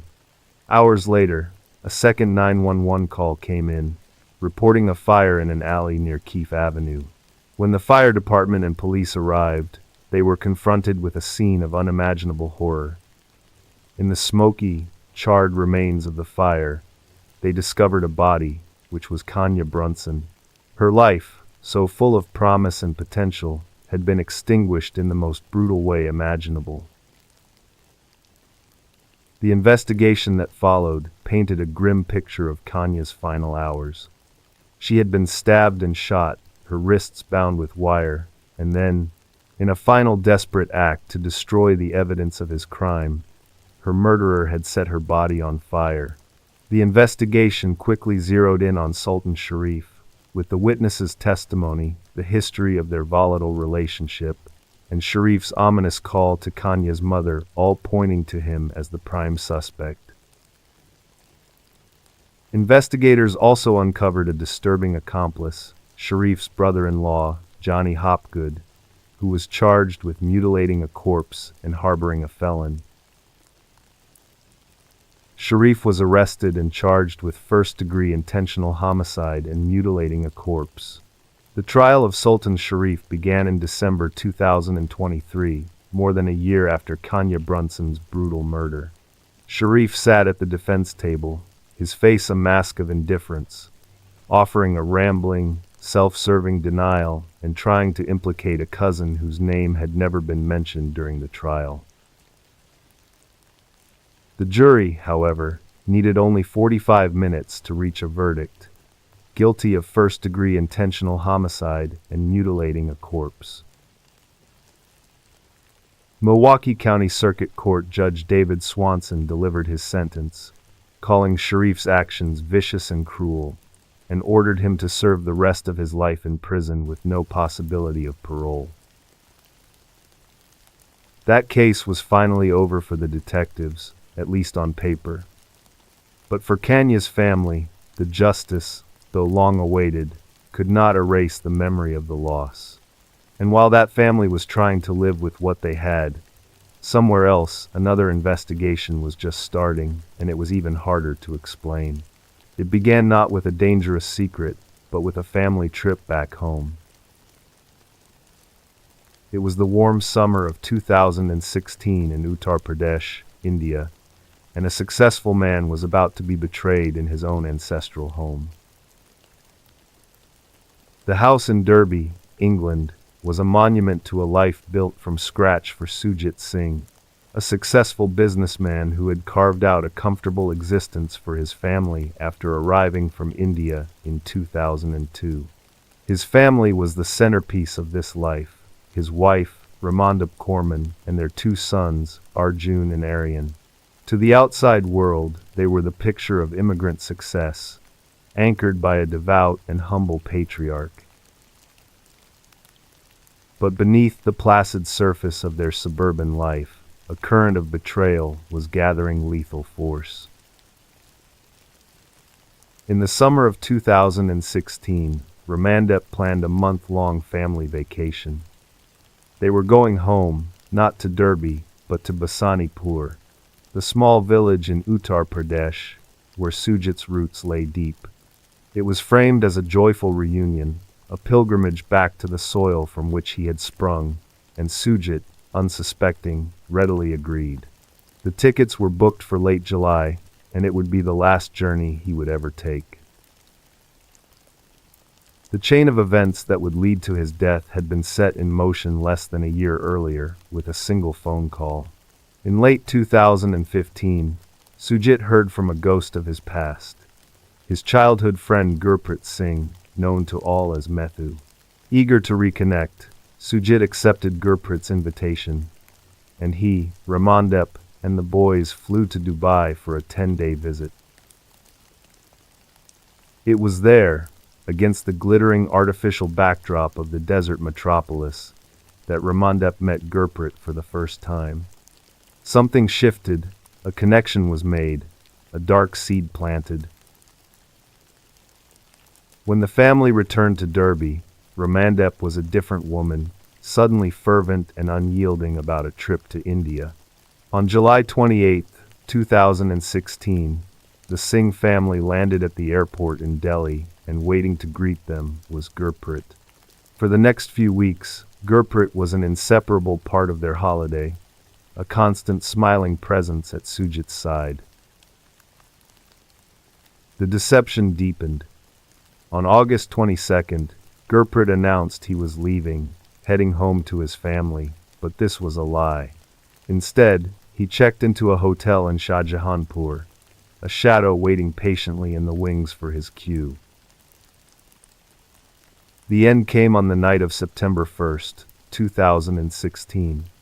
That evening, Ramandap offered to cook dinner for the entire family, preparing biryani. What they did not know was that the food was laced with sedatives, a poison designed not to kill, but to induce a deep and helpless slumber. After the meal, the family retired for the night, But there was one person in the house whose mind was not clouded by the drugged food. 9-year-old Arjun had not eaten the biryani. He was stirred from his faint sleep by muffled voices and a dull, rhythmic noise. In the oppressive dark of the room, his eyes adjusted to a scene from a nightmare. He saw his mother, Ramandep, sitting on his father's chest, pressing a pillow down hard onto his face, smothering the life out of him. As she paused, another figure slipped into the room. It was Gurprit, carrying a hammer.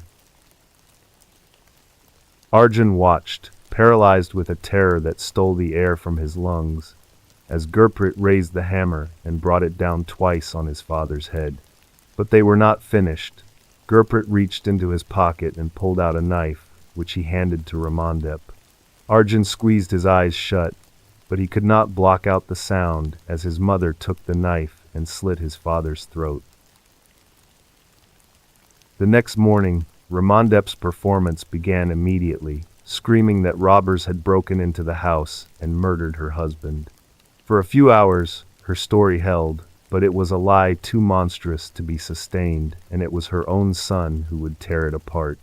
Arjun, traumatized and terrified, first confided in his aunt, Sujit's sister, telling her the horrific tableau of his mother and her lover murdering his father.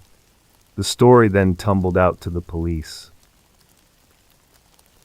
Gurprit was arrested at the international airport in Delhi just minutes before he was due to board a flight to Dubai. Under interrogation, the conspiracy unraveled, and Gurprit confessed, telling police that he and Ramandep had chosen to commit the murder in India because they believed the legal system was lax and that they could buy their way out of any trouble. The case against them was damning, but its heart was the unshakable testimony of the child. Finally, on October 7, 2023, the district court delivered its verdict. Gurprit Singh was found guilty as an accomplice and sentenced to life in prison. But for Ramandep Kaur, the sentence was far more severe. Citing the case as the rarest of the rare, the court condemned her to death by hanging. That case was finally over for the detectives, at least on paper. But for Sujit's mother, the closure was profound, a feeling of relief after 7 long years of fighting for justice. And while that terrible tragedy was finding its conclusion, somewhere else another investigation was just starting, and it was even harder to explain. It began not with a cold-blooded conspiracy, but with a trusting, kind-hearted mother. It was the Labor Day weekend of 2010, and a family adventure was about to turn into a nightmare that spanned the country. The sun-bleached desert of Las Vegas was the quiet backdrop to the lives of Sue Ellen Roberts, a 31-year-old single mother, and her daughter, Lexis Kay. Roberts, a bright, happy 12-year-old on the cusp of her teenage years.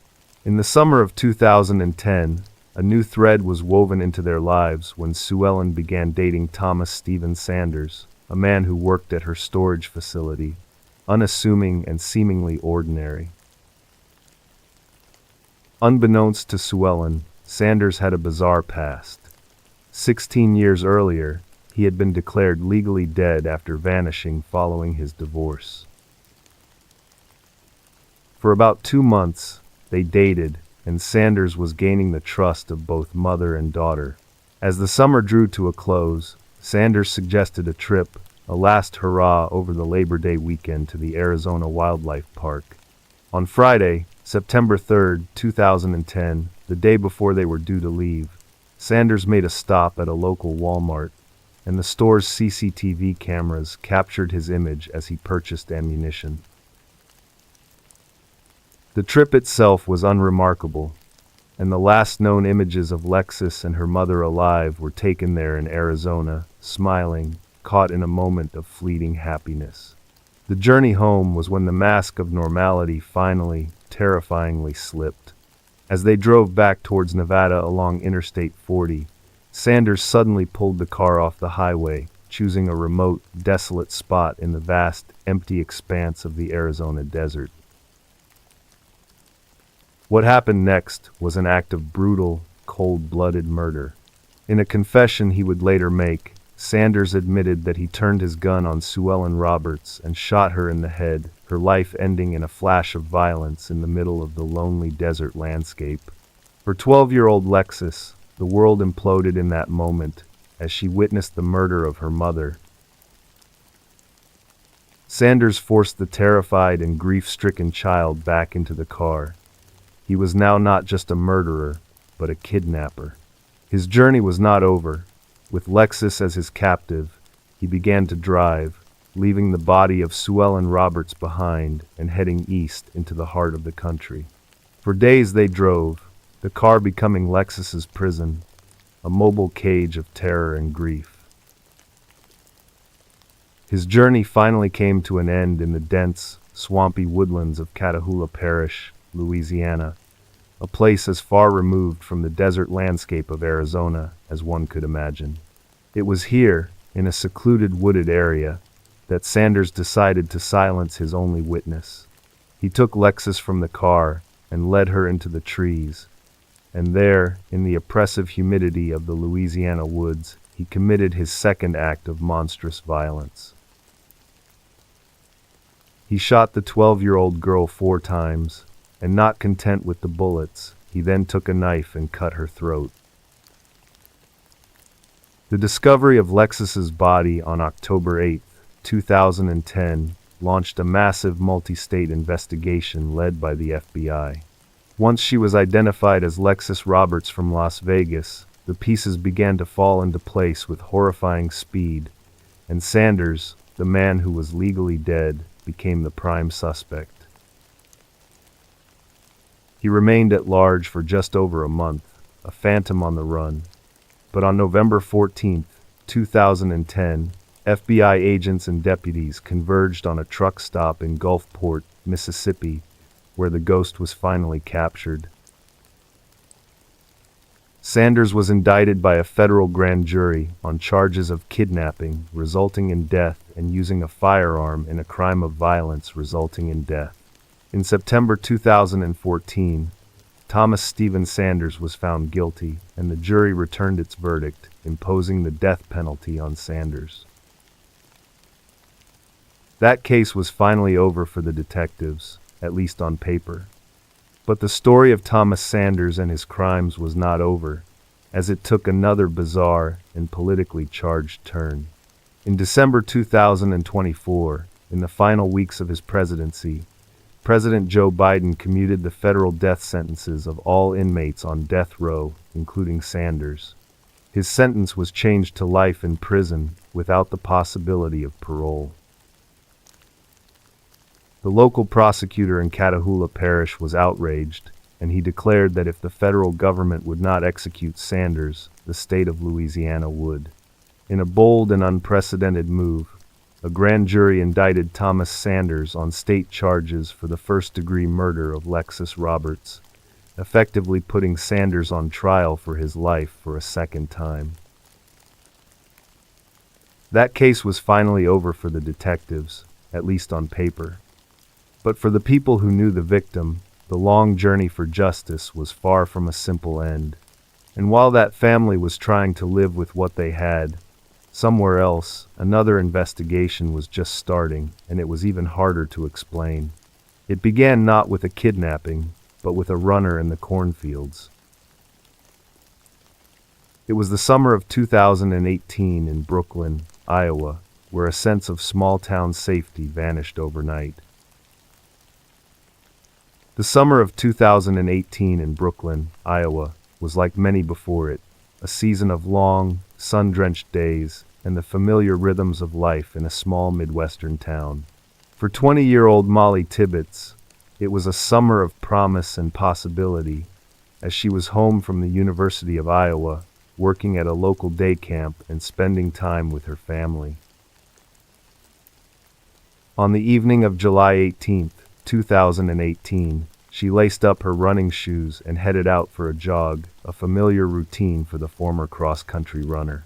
At around 7:30 in the evening, Molly was seen jogging in her neighborhood, and later that evening, she sent her boyfriend a Snapchat message that appeared to have been taken indoors.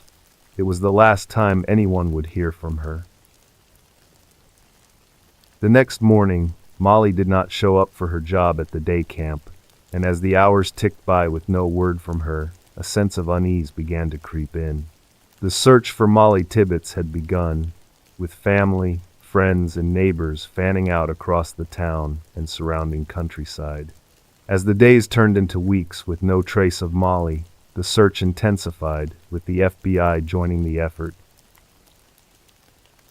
The case soon garnered national media attention, and Molly's smiling face was splashed across television screens and social media feeds, with a reward for information growing to over $366,000.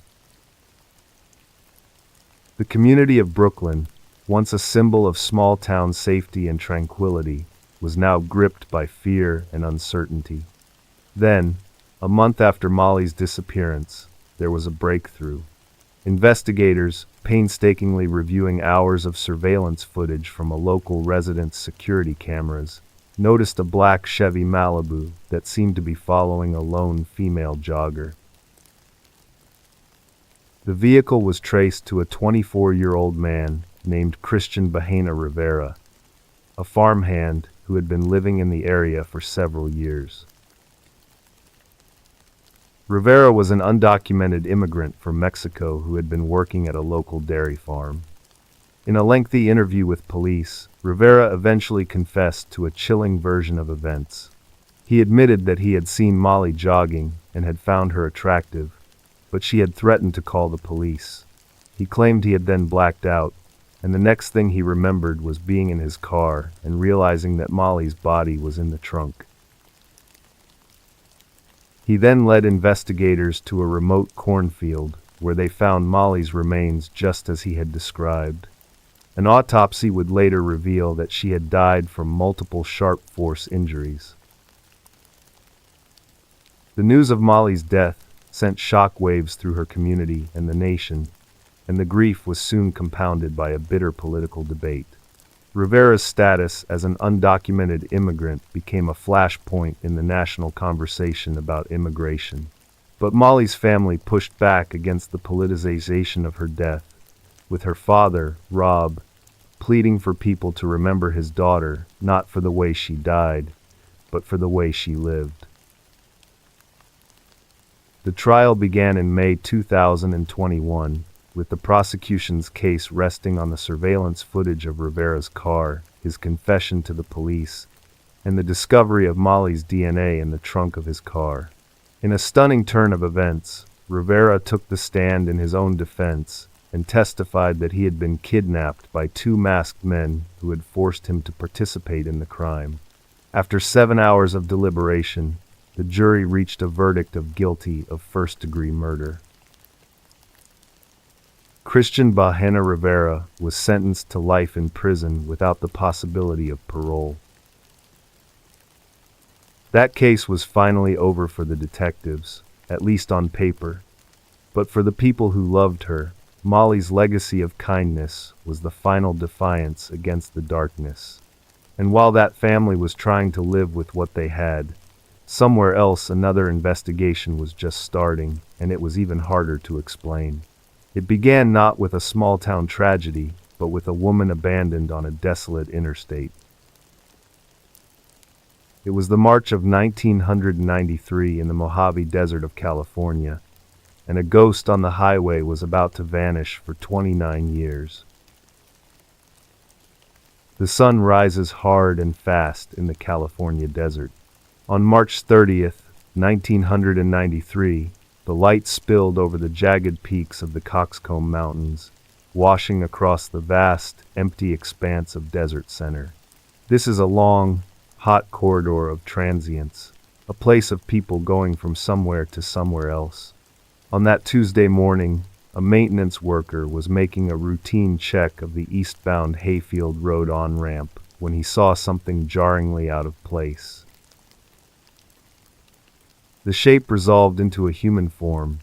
It was the body of a woman, partially clothed and discarded like a piece of roadside refuse, lying in the scrub and gravel just off the pavement. Her name, investigators would soon learn, was Sherry Herrera. She was 30 years old, a mother of 4 children who were waiting for her to come home in Tulare, a small city hundreds of miles away in California's Central Valley. The discovery of Sherry's body on that lonely on-ramp was not the end of her story, but the beginning of a question that would echo through the halls of the Riverside County Sheriff's Department for nearly 3 decades. The initial investigation was a race against the elements, but the killer had been careful, stripping her of her identity before leaving her in this desolate place. The coroner's examination confirmed the grim details. She had been sexually assaulted and strangled with a belt. Detectives learned she was last seen alive being dropped off at a rest stop in Tulare County, and how she had traveled the 250 miles from a Central Valley rest stop to a desolate on-ramp in the Mojave Desert seemed obvious. The theory was simple and chilling. Sherry had gotten into a truck with the wrong man. Somewhere along the dark miles of Interstate 10, the transaction had turned violent. He had assaulted her, killed her, and then, with the cold pragmatism of someone cleaning up a mess, had pulled over at the first convenient spot and left her body in the desert before merging back into the anonymous flow of traffic. Investigators interviewed other women who worked the rest stops, hoping someone had seen Sherry get into a specific truck. But the world of the long-haul trucker is transient by nature, and the leads dried up as quickly as a desert rain. The case, which had begun with brutal urgency, slowly bled out, losing momentum with each passing week. The fragile biological material, collected from her body in 1993, was meticulously preserved, catalogued, and stored away in a freezer, a silent, frozen prayer for a scientific breakthrough that was still years away. The desert kept its secrets, and the wheels of justice ground to a halt. For nearly 3 decades, the ghost of Sherry Herrera haunted the highways of California. But while the case lay dormant, the science did not, and the fragile samples collected from her body, once a long shot, were now a treasure trove of information waiting to be unlocked. The evidence from Sherry Herrera's case was sent into the Combined DNA Index System, or CODIS, a national database that allowed law enforcement agencies to compare DNA profiles from crime scenes with those of convicted offenders. The echo finally came, not from California, but from Texas. The Texas Rangers, investigating the cold case murder of Shinda Denise Hayes from April 1992, were able to build a family tree from the killer's DNA using forensic genealogy, a revolutionary technique. The genealogical trail led them to one man, Douglas Thomas, a recently retired cross-country truck driver living in Waco, Texas. In May 2022, the Texas Rangers arrested the 67-year-old Thomas on suspicion of the murder of Shinda Hayes. As part of his arrest, a DNA sample was taken and entered into CODIS, and then it happened. The DNA profile from the 1992 Texas murder scene was a perfect match to the DNA profile from the 1993 murder scene of Sherry Herrera in California. After 29 years, the ghost on the highway finally had a face. The profile of Douglas Thomas fit their initial theory perfectly. He had been a long-haul trucker for over 40 years, traveling extensively across the United States. The highways were his workplace, his home, and his hunting ground. He was exactly the kind of predator they had suspected from the beginning. The Riverside Cold Case Team detectives traveled to Texas to interview Thomas, and shortly after they returned to California, the district attorney's office formally charged Douglas Thomas with the 1993 murder of Sherry Herrera. Douglas Thomas was eventually extradited to California, and on September 10, 2025, the now 71-year-old Thomas appeared in a Riverside County courtroom and pleaded not guilty to the murder of Sherry Herrera.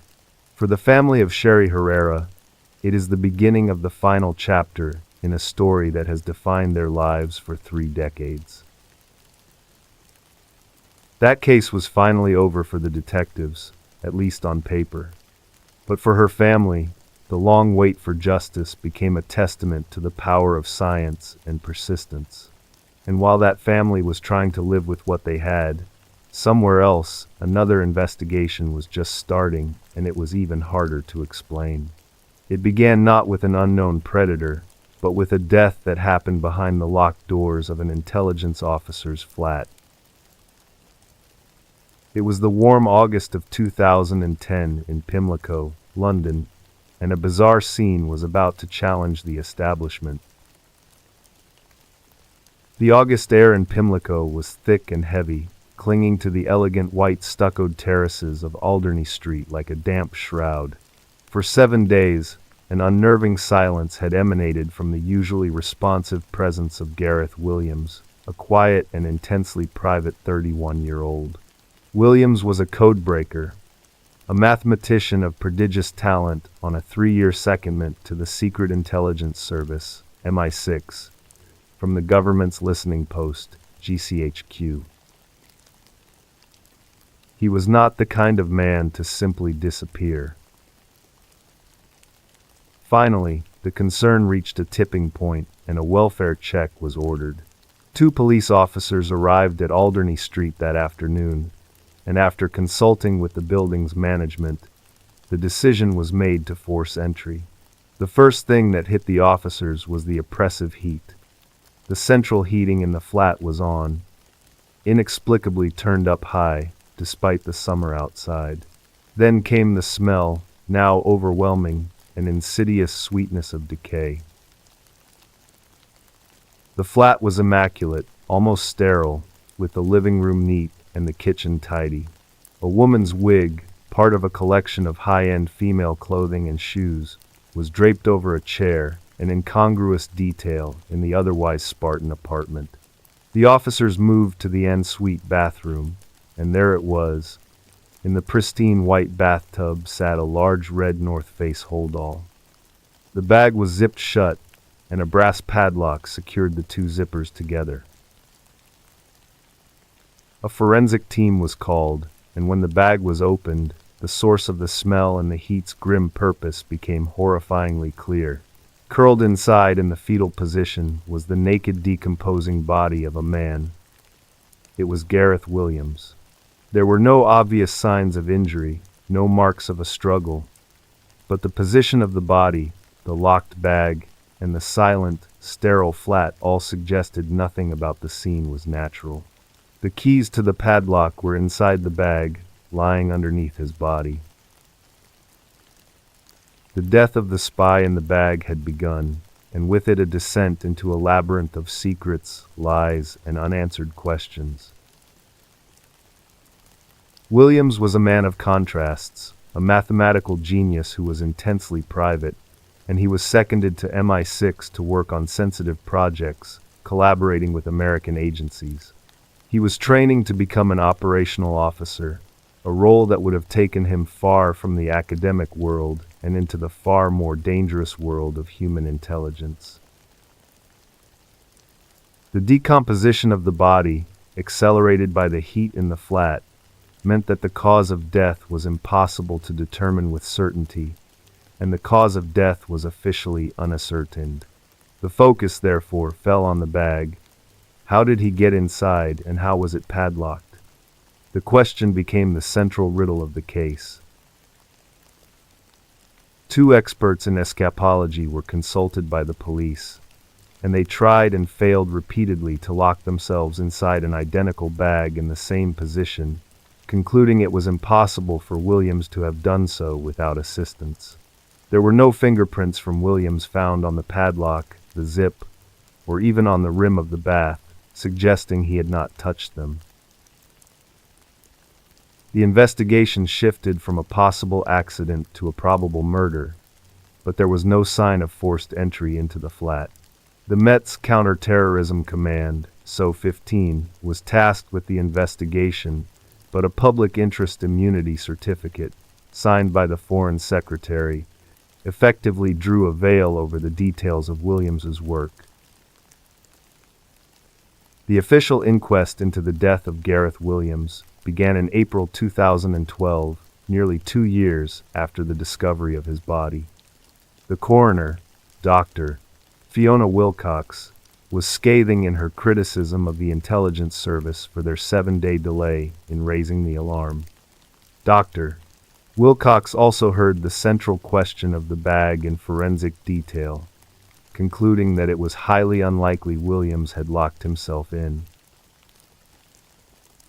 In her final verdict, she rejected the idea that his death was an accident related to some form of autoerotic activity and concluded that Gareth was killed unlawfully. The coroner's verdict should have been the final word, but in the strange and murky world of the Gareth Williams case, nothing was that simple. In November 2013, the Metropolitan Police announced their findings in a direct contradiction of the coroner's verdict. Deputy Assistant Commissioner Martin Hewitt declared that the most probable scenario was that Gareth Williams had died alone, accidentally locking himself inside the bag. The police theory was that it was theoretically possible for Williams to have gotten into the bag and locked it himself, and they concluded that the absence of any concrete evidence of a third party being present made the accident theory more probable. That case was finally over for the detectives, at least on paper.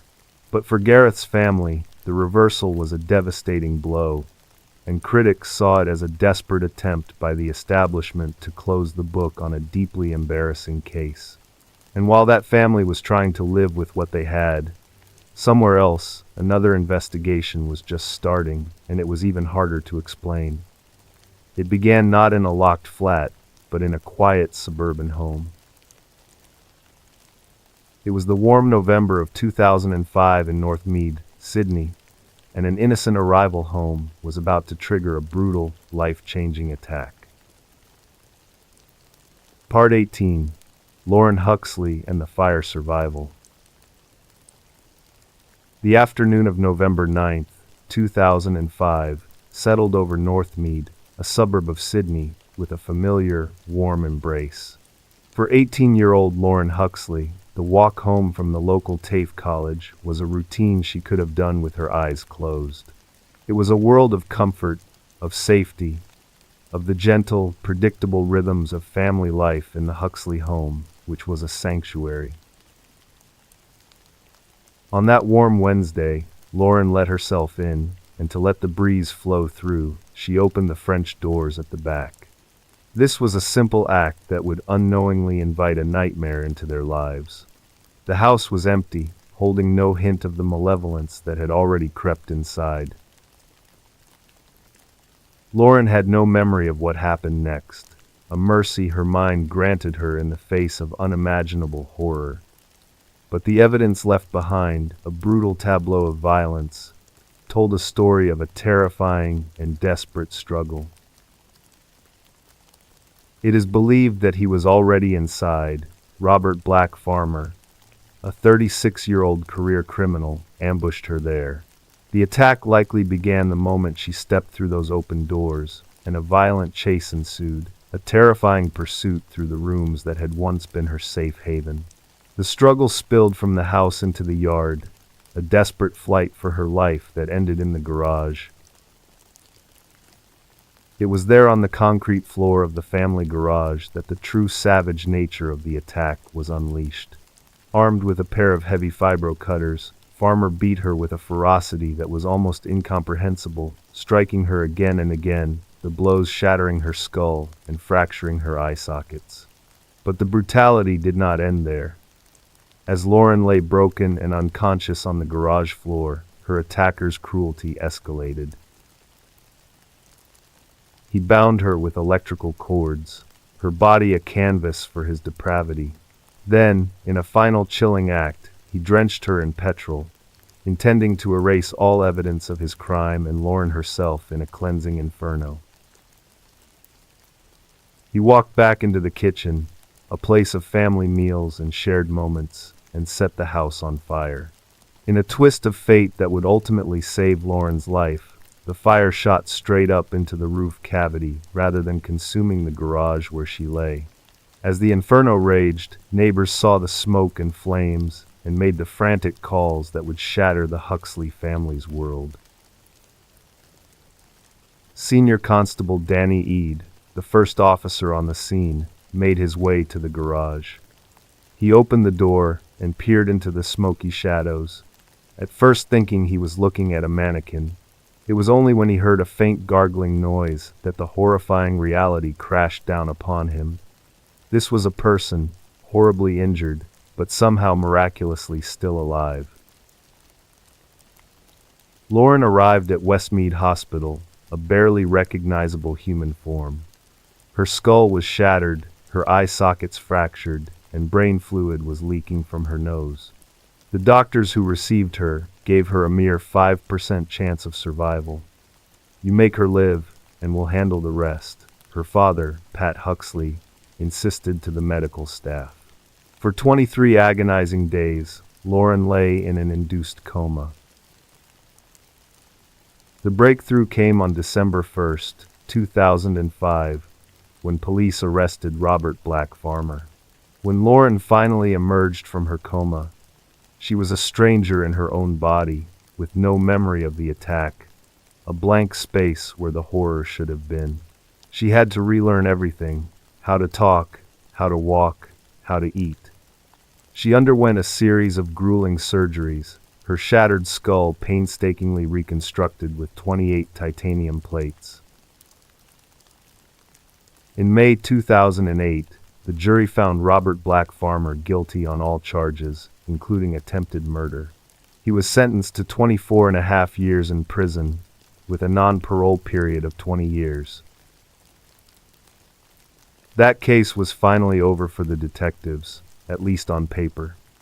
But for Lauren, the triumph was survival and recovery, and she now works with organizations that support victims of crime. And while that brave young woman was trying to live with what she had, somewhere else another investigation was just starting, and it was even harder to explain. It began not with a violent ambush, but a quiet, insidious terror. It was the May of 2006 in Hammond, Indiana, and a beloved grandmother vanished. The city of Hammond, Indiana, sits flush against the sprawling metropolis of Chicago, a place of industry and hard-working families. On Gosselin Street, in a neighborhood of modest, well-kept homes, stood the small brick house that was the entire world for Dorothy and William Zaney. By May of 2006, Dorothy was 85 and William was 91, their lives slowed to a gentle, predictable rhythm. Dorothy was his caregiver, his companion, and his anchor, and her greatest joy outside of her husband was her garden. It was a place of life, of growth, her sanctuary within the sanctuary of her home. The evening of May 23, 2006, began like any other in the Zaney household. Dorothy was in the kitchen, preparing a meal for herself and the husband she had tended to for so long. Sometime that evening, a sound from the backyard broke the quiet rhythm of the house, a noise out of place. For Dorothy, a woman fiercely protective of her home, a sound from the outside was something to be investigated. She likely opened the back door and stepped out into the cool spring air, into the sanctuary of her garden.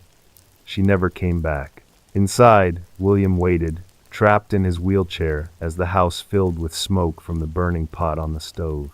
A neighbor, hearing the piercing shriek of the smoke alarm, rushed over and found the house thick with smoke and an elderly man in a wheelchair calling out in confusion and fear. The immediate crisis was averted, but where was Dorothy? The search was short and its conclusion horrific.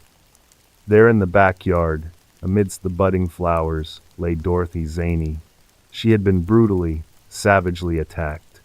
The cause of death was later determined to be blunt force trauma to the head, a massive skull fracture that had ended her life in a storm of unimaginable violence. She had been bludgeoned to death in the one place on Earth where she should have been safest. The Hammond police arrived to a scene of profound and baffling tragedy. The sheer brutality of the crime was shocking, but the circumstances were deeply perplexing. Nothing of value appeared to have been taken from the house. There were no signs of a forced entry, and her 91-year-old husband had been left completely unharmed. Robbery did not seem to be the motive. This was an act of pure, unadulterated violence. As the Hammond police dug into the investigation, they found themselves at a dead end. There were no witnesses to the attack, no forensic evidence that pointed to a suspect, and the weapon was never found. The crime seemed to have been committed by a ghost, a phantom who had emerged from the darkness to commit a terrible act and then vanished without a trace. But as investigators looked beyond the borders of their own quiet city, a terrifying possibility began to emerge. Dorothy Zaney's murder was not an isolated event. It was the latest in a string of brutal, seemingly random, bludgeoning attacks that had been terrorizing the greater Chicagoland area for the past year. The wave of terror had begun almost a year earlier in June 2005 with the murder of a college professor who was attacked with a sledgehammer in broad daylight. In the spring of 2006, the violence erupted again with terrifying frequency. On April 3rd, a 59-year-old woman was found bludgeoned to death in her Chicago home. Less than a month later, Dorothy Zaney was killed in her garden in Hammond. The method was the same. The victim profile was the same. Elderly, small, or otherwise physically vulnerable, and the lack of a clear motive in each case was the same. This cluster of attacks pointed to the terrifying possibility of a serial killer, a hammer murderer stalking the most vulnerable residents of the city and its suburbs. That case was finally over for the detectives, at least on paper. But for her family, the absence of justice was a permanent, aching void, and the question of who had committed such a brutal, senseless act was never answered. And while that family was trying to live with what they had, somewhere else, another investigation was just starting, and it was even harder to explain. It began not in a quiet garden, but in a cold, unforgiving alley. It was the winter of 2008 in Buffalo, New York, where a young woman's violent death was ruled a simple mistake. The cold that settled over Buffalo, New York, in December 2008 was a deep, biting frost, a prelude to a winter that would be remembered for its particular cruelty. For Amanda Wankowski, a 20-year-old woman with a bright, disarming smile and a life that had veered off course, the cold was a constant companion. She was adrift in the treacherous currents of drug addiction, couch surfing, and chasing a high that offered fleeting warmth in an otherwise unforgiving world. But Amanda, known to her loved ones as Manda, was more than her addiction. She was a daughter and a friend who was trying in her own fractured way to find her way back to solid ground.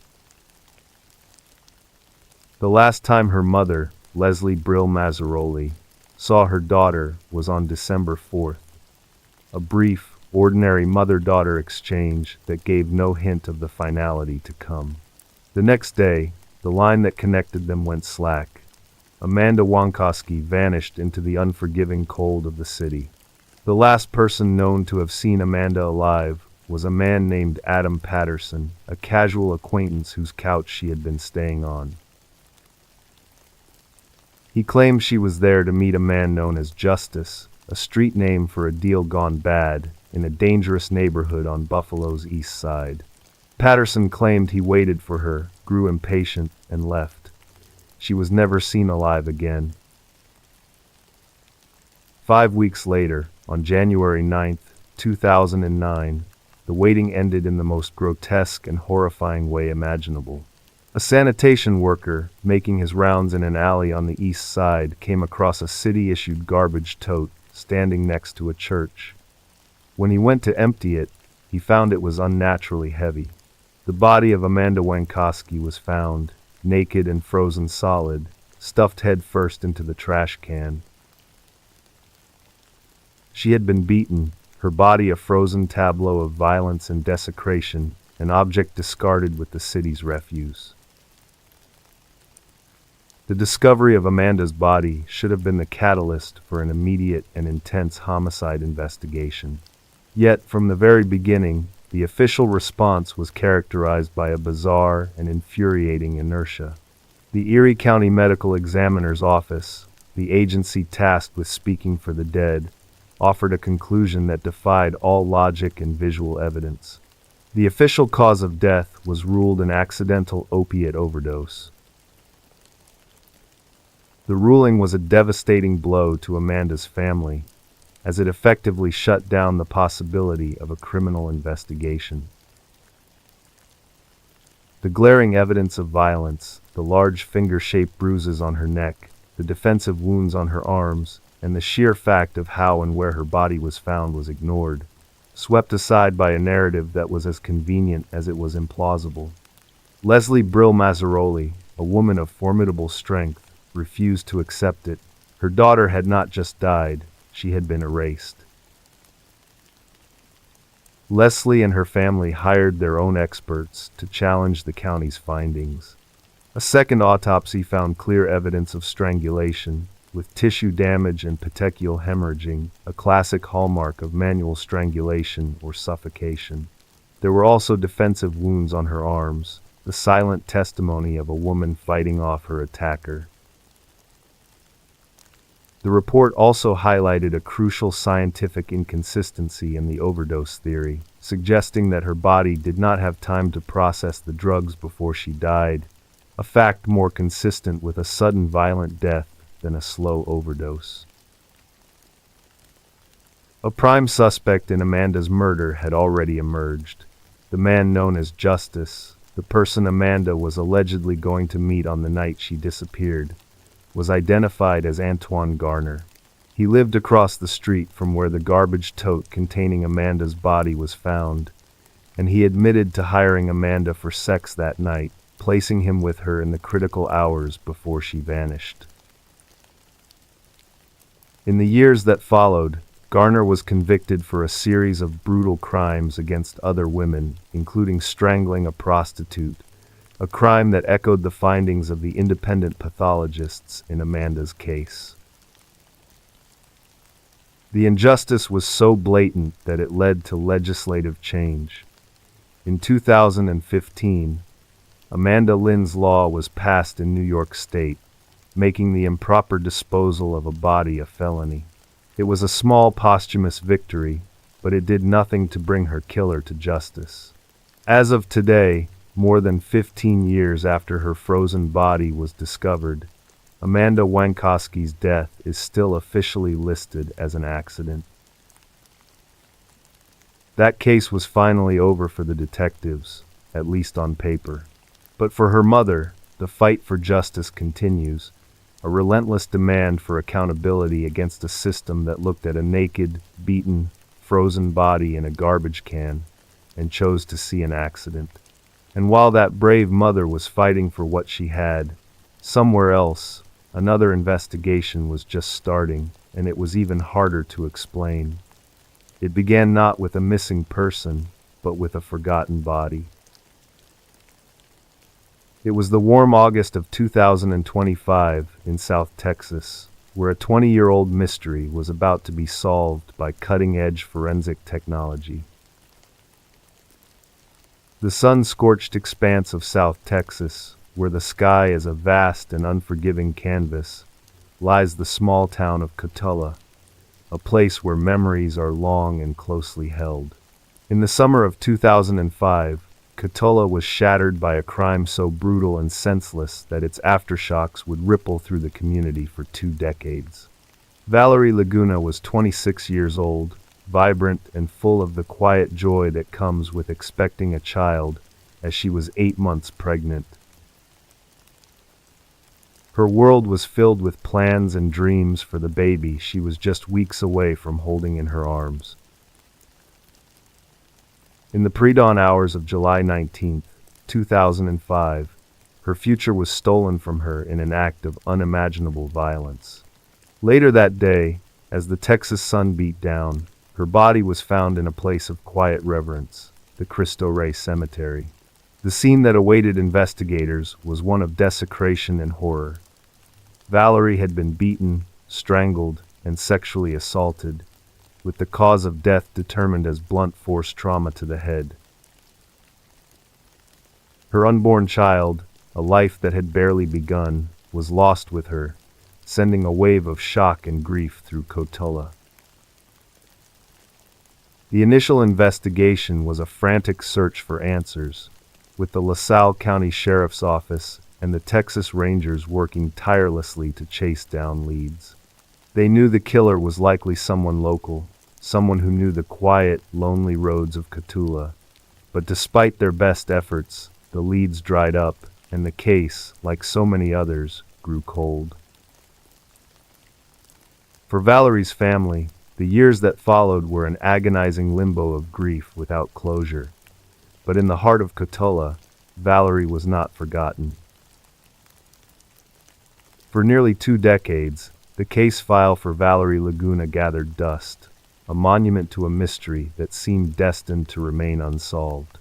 But in the world of forensic science, time can be an ally, and the key to unlocking the mystery lay dormant, preserved in the cold storage of an evidence locker, waiting for science to catch up to the crime. The first glimmer of hope came in 2020, when Sergeant Omar Olivares Jr. learned of a new DNA collection technology called the MVAC system. The MVAC system was a device that worked like a miniature wet vacuum, spraying a sterile solution onto a piece of evidence and then sucking the liquid and any trace DNA it had loosened into a highly sensitive filter. It was a tool that could pull a genetic fingerprint from a surface where traditional swabbing methods had failed. The evidence from the crime scene was submitted to a private lab in Virginia, specializing in advanced DNA testing, and for the first time in 15 years, investigators had a viable DNA profile of a potential suspect.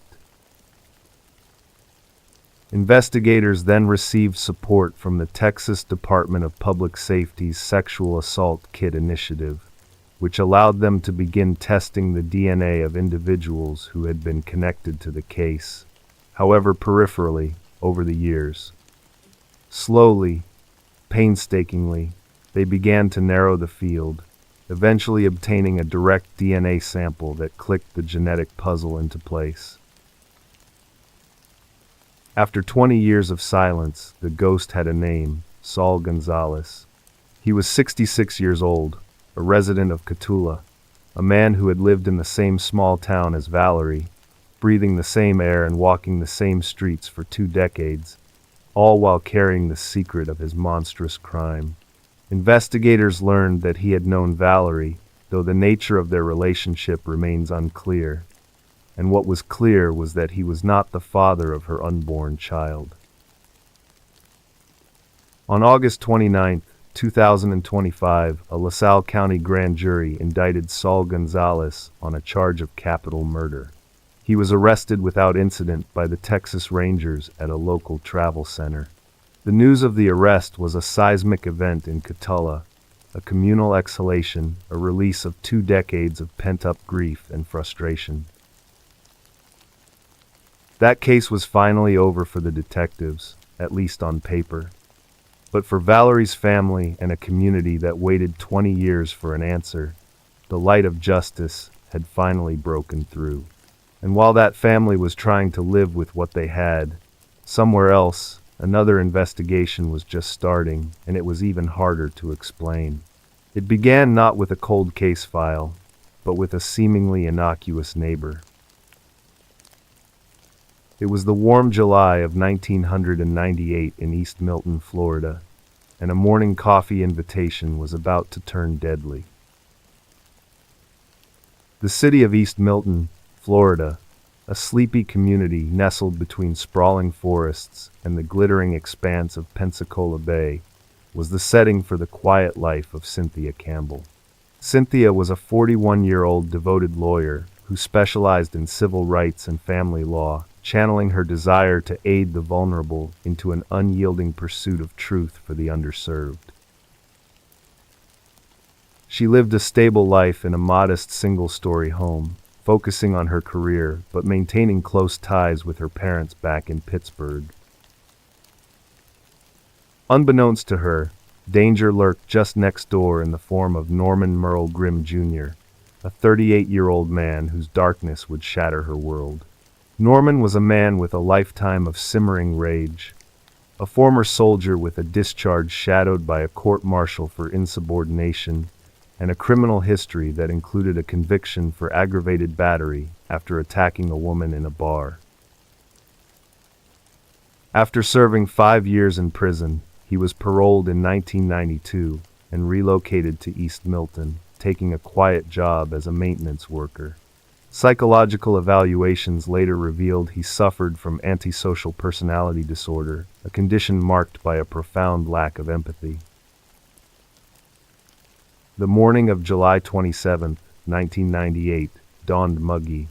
Around 5 in the morning, a sharp crack shattered the quiet. A lug nut had been hurled through Cynthia's living room window, scattering glass across the carpet. Startled but composed, Cynthia reported the vandalism to the Santa Rosa County Sheriff's Office. As a deputy surveyed the damage, Norman emerged from next door, feigning concern. Later that morning, Cynthia inspected her car and found a tree branch, inexplicably snapped, had dented the hood, another odd occurrence that pricked her instincts. Norman appeared again, toolbox in hand, offering to help, and this time, amid the morning's disquiet, Cynthia accepted his invitation for coffee. She walked toward his house, her stride purposeful, unaware of the trap closing. Inside Norman's home, before Cynthia could react, he lunged, a hammer from his workbench, swinging in a vicious arc. The assault escalated in a frenzy of brutality. The hammer fell repeatedly, 18 times to her head and face, fracturing her skull. He was not done. Switching to a kitchen knife, he stabbed her 11 times, 7 piercing her heart in a merciless rhythm. Defensive wounds marred her arms and hands, evidence of her desperate struggle. Amid the violence, he also sexually battered her.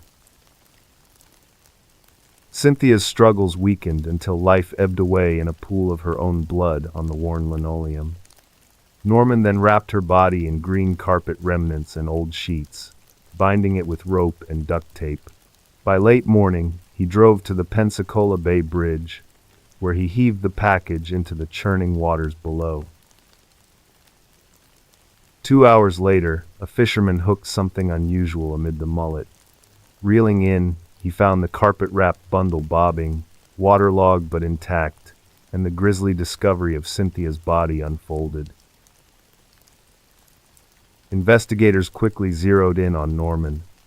A search warrant yielded damning evidence, including blood stains on his floor, a hammer with hair and tissue, and a knife matching the wounds.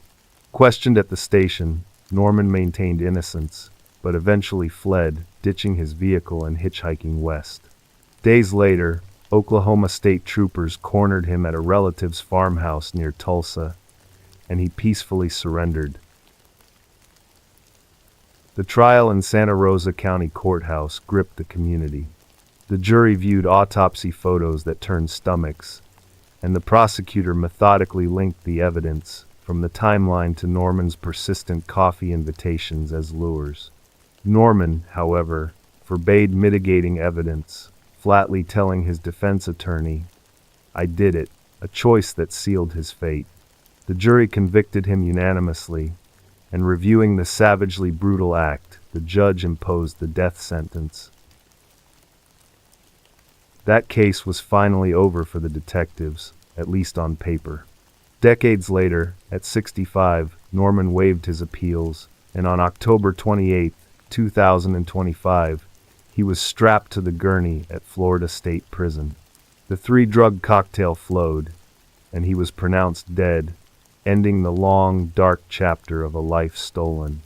And while that dark story was ending, somewhere else, another investigation was just starting, and it was even harder to explain.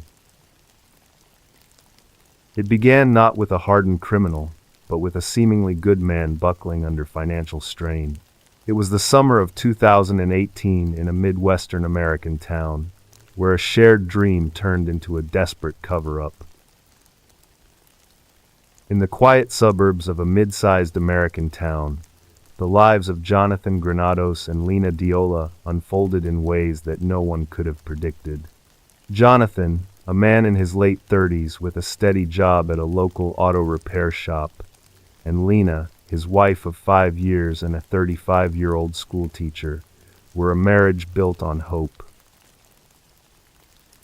Lena, with her gentle smile and unwavering optimism, dreamed of starting a family, but beneath this facade of domestic bliss, cracks had formed, widened by financial pressures and the slow poison of unmet expectations.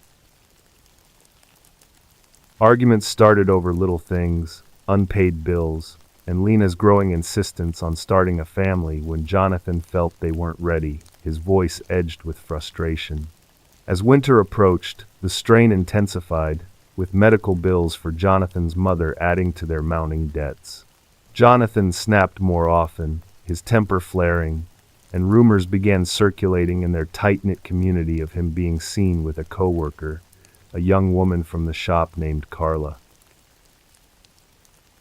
Lena dismissed them at first, but one evening, she checked his phone while he showered and found a message to Carla that stood out. "Wish I could talk to you more." Lena doesn't get it. Devastated, she confronted him that night, and he denied it vehemently, but the argument escalated, with voices rising until neighbors likely heard the echoes. They agreed to try harder, attending couples therapy, but beneath the surface, Jonathan's resentment festered, and he felt judged and trapped. Summer arrived with its sweltering heat, mirroring the boiling tensions. One humid July evening, the breaking point came. Jonathan arrived home late, the smell of alcohol on his breath. Lena was waiting in the kitchen. "We need to talk about us. Really talk."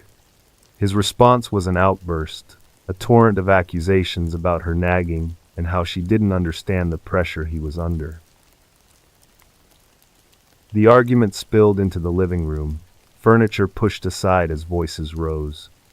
Jonathan grabbed her arm, not hard enough to bruise, but firm enough to startle. The following days were a tense truce, until a big repair job at the shop went wrong, and the blame fell on Jonathan. He came home that night, seething, and the argument reignited over dinner. The confrontation began quietly, words escalating like the rising wind outside. "You think a note fixes us? You don't see how trapped I feel?" he shouted. Lena's voice cracked. "Trapped? We're married, Jonathan. We chose this." He stepped closer, his breath hot. "Maybe I made a mistake." In that moment, something snapped. Jonathan's hand lashed out, not in calculation, but in blind fury, a push that sent Lena stumbling backward. Her head struck the edge of the counter with a sickening thud, and she crumpled to the floor, blood pooling beneath her.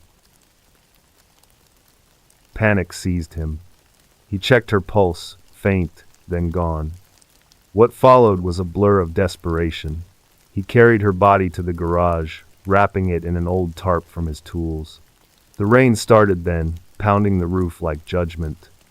He drove to a remote wooded area outside town, the wipers slashing through the downpour, and digging the shallow grave took hours. To the world, Lena had vanished, perhaps run away, he told police when they came knocking days later. Investigators grew suspicious.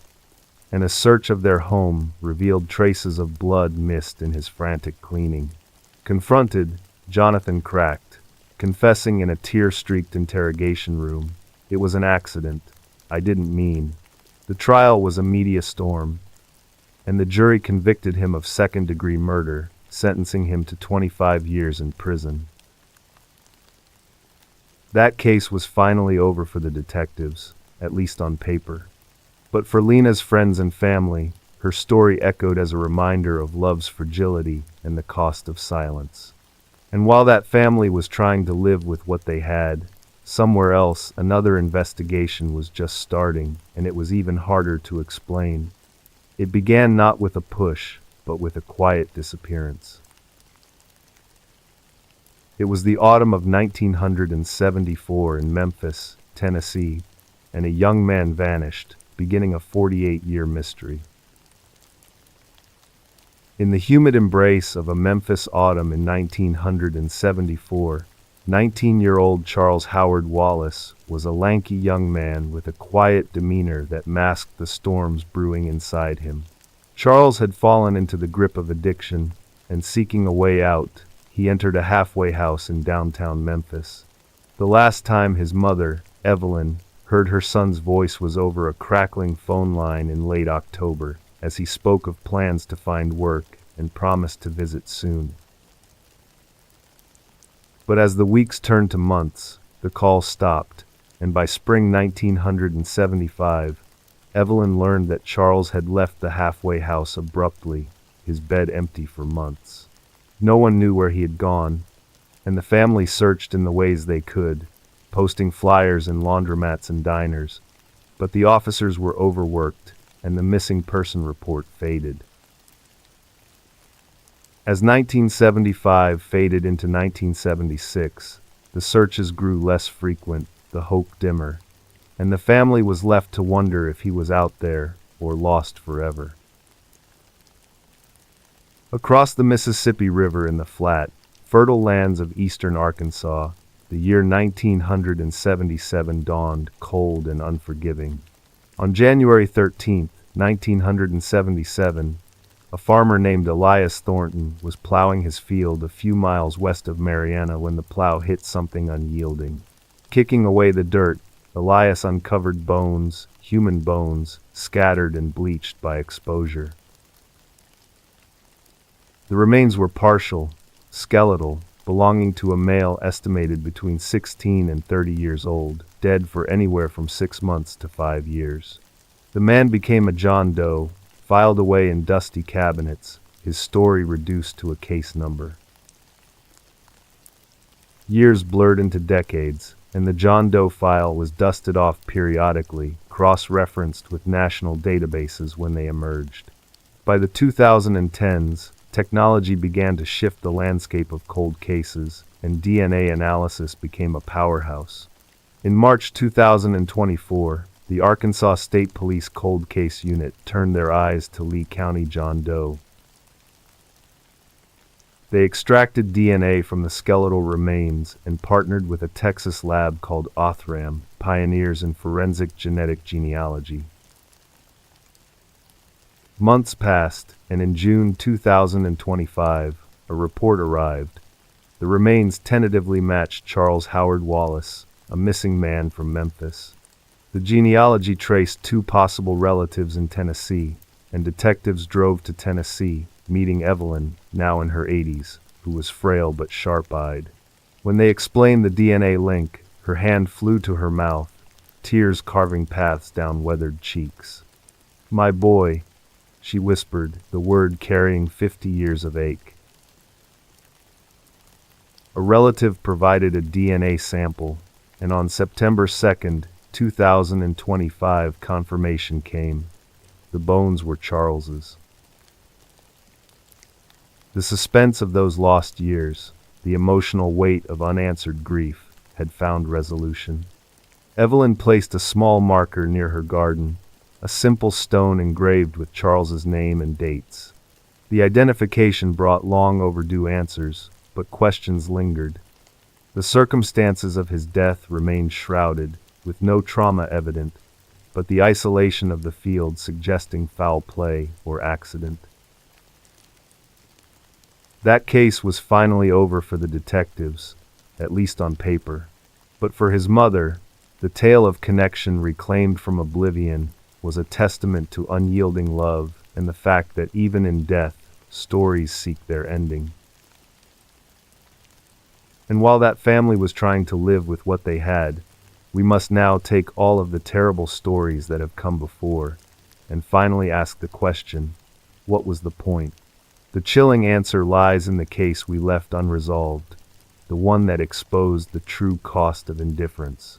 It is the final and most difficult case, the story of Amanda Wankowski and the ultimate meaning of justice.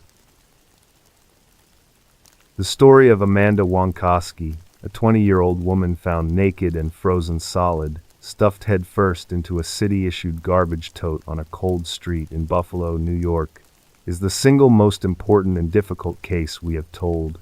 Her death, ruled an accidental opiate overdose by the medical examiner, despite clear evidence of trauma and the presence of a known violent predator, Antoine Garner, across the street, ties together the threads of so many of the stories that have come before.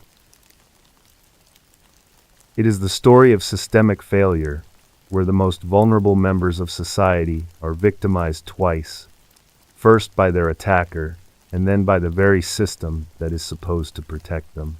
The official dismissal of her death was not just a bureaucratic failure. It was a profound act of indifference, a choice that the world had already rendered its verdict on Amanda's life, and therefore her death did not warrant a closer look. We have seen this pattern throughout our journey, from the family who waited 30 years for a DNA match on the highway, to the loved ones left searching for the answer to the mysterious death of an MI6 spy, and the small-town community shattered by the arbitrary violence of a serial hammer killer. All of these stories speak to the same truth. The pursuit of justice is not always a straight line, and sometimes, the only thing that stands between a monster walking free and the victim finding peace is the relentless, unwavering demand of a single, heartbroken individual. For Amanda, that individual was her mother, Leslie Brill Mazzaroli, a woman whose love transformed into a force of defiant advocacy. Leslie's fight against the system, her tireless efforts to secure a second autopsy that confirmed strangulation, and her insistence on naming the predator, Antoine Garner, all highlight the central paradox of this kind of true crime. The legal system, for all its structure and authority, is only as good as the compassion and persistence of the people who staff it. In the end, Amanda's greatest victory was not the conviction of her killer, which never came, but the change she brought about by simply refusing to let her daughter be forgotten. Leslie's success in passing Amanda Lynn's law, which made the improper disposal of a body a felony, is a powerful final meaning for this entire series.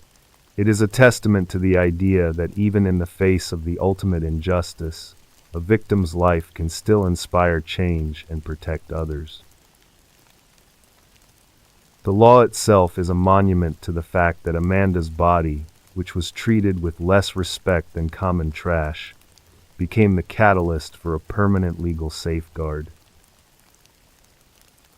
This is the final truth of these stories. The monster who gets away with it does so because someone, somewhere, stopped looking. The victim who is forgotten is the one whose loved ones are too weary or too defeated to continue the fight. The real chill, the dark core of human nature, lies not just in the capacity for violence, but in the terrifying human capacity for indifference. So, when the light is out and the door is locked, remember the stories, remember the victims, and remember the people who refuse to stop looking. And let the cold reality of these unsolved moments be a quiet promise. No one should ever be forgotten. Good night. Outside the window, the rain has stopped. It was light drops at first, then steady, and then heavier, but now there is only the wet silence, the sound of the world breathing quietly in the dark. It is the kind of clean silence that comes after a long, hard rain, the kind of silence that reminds you that some nights are just meant for listening.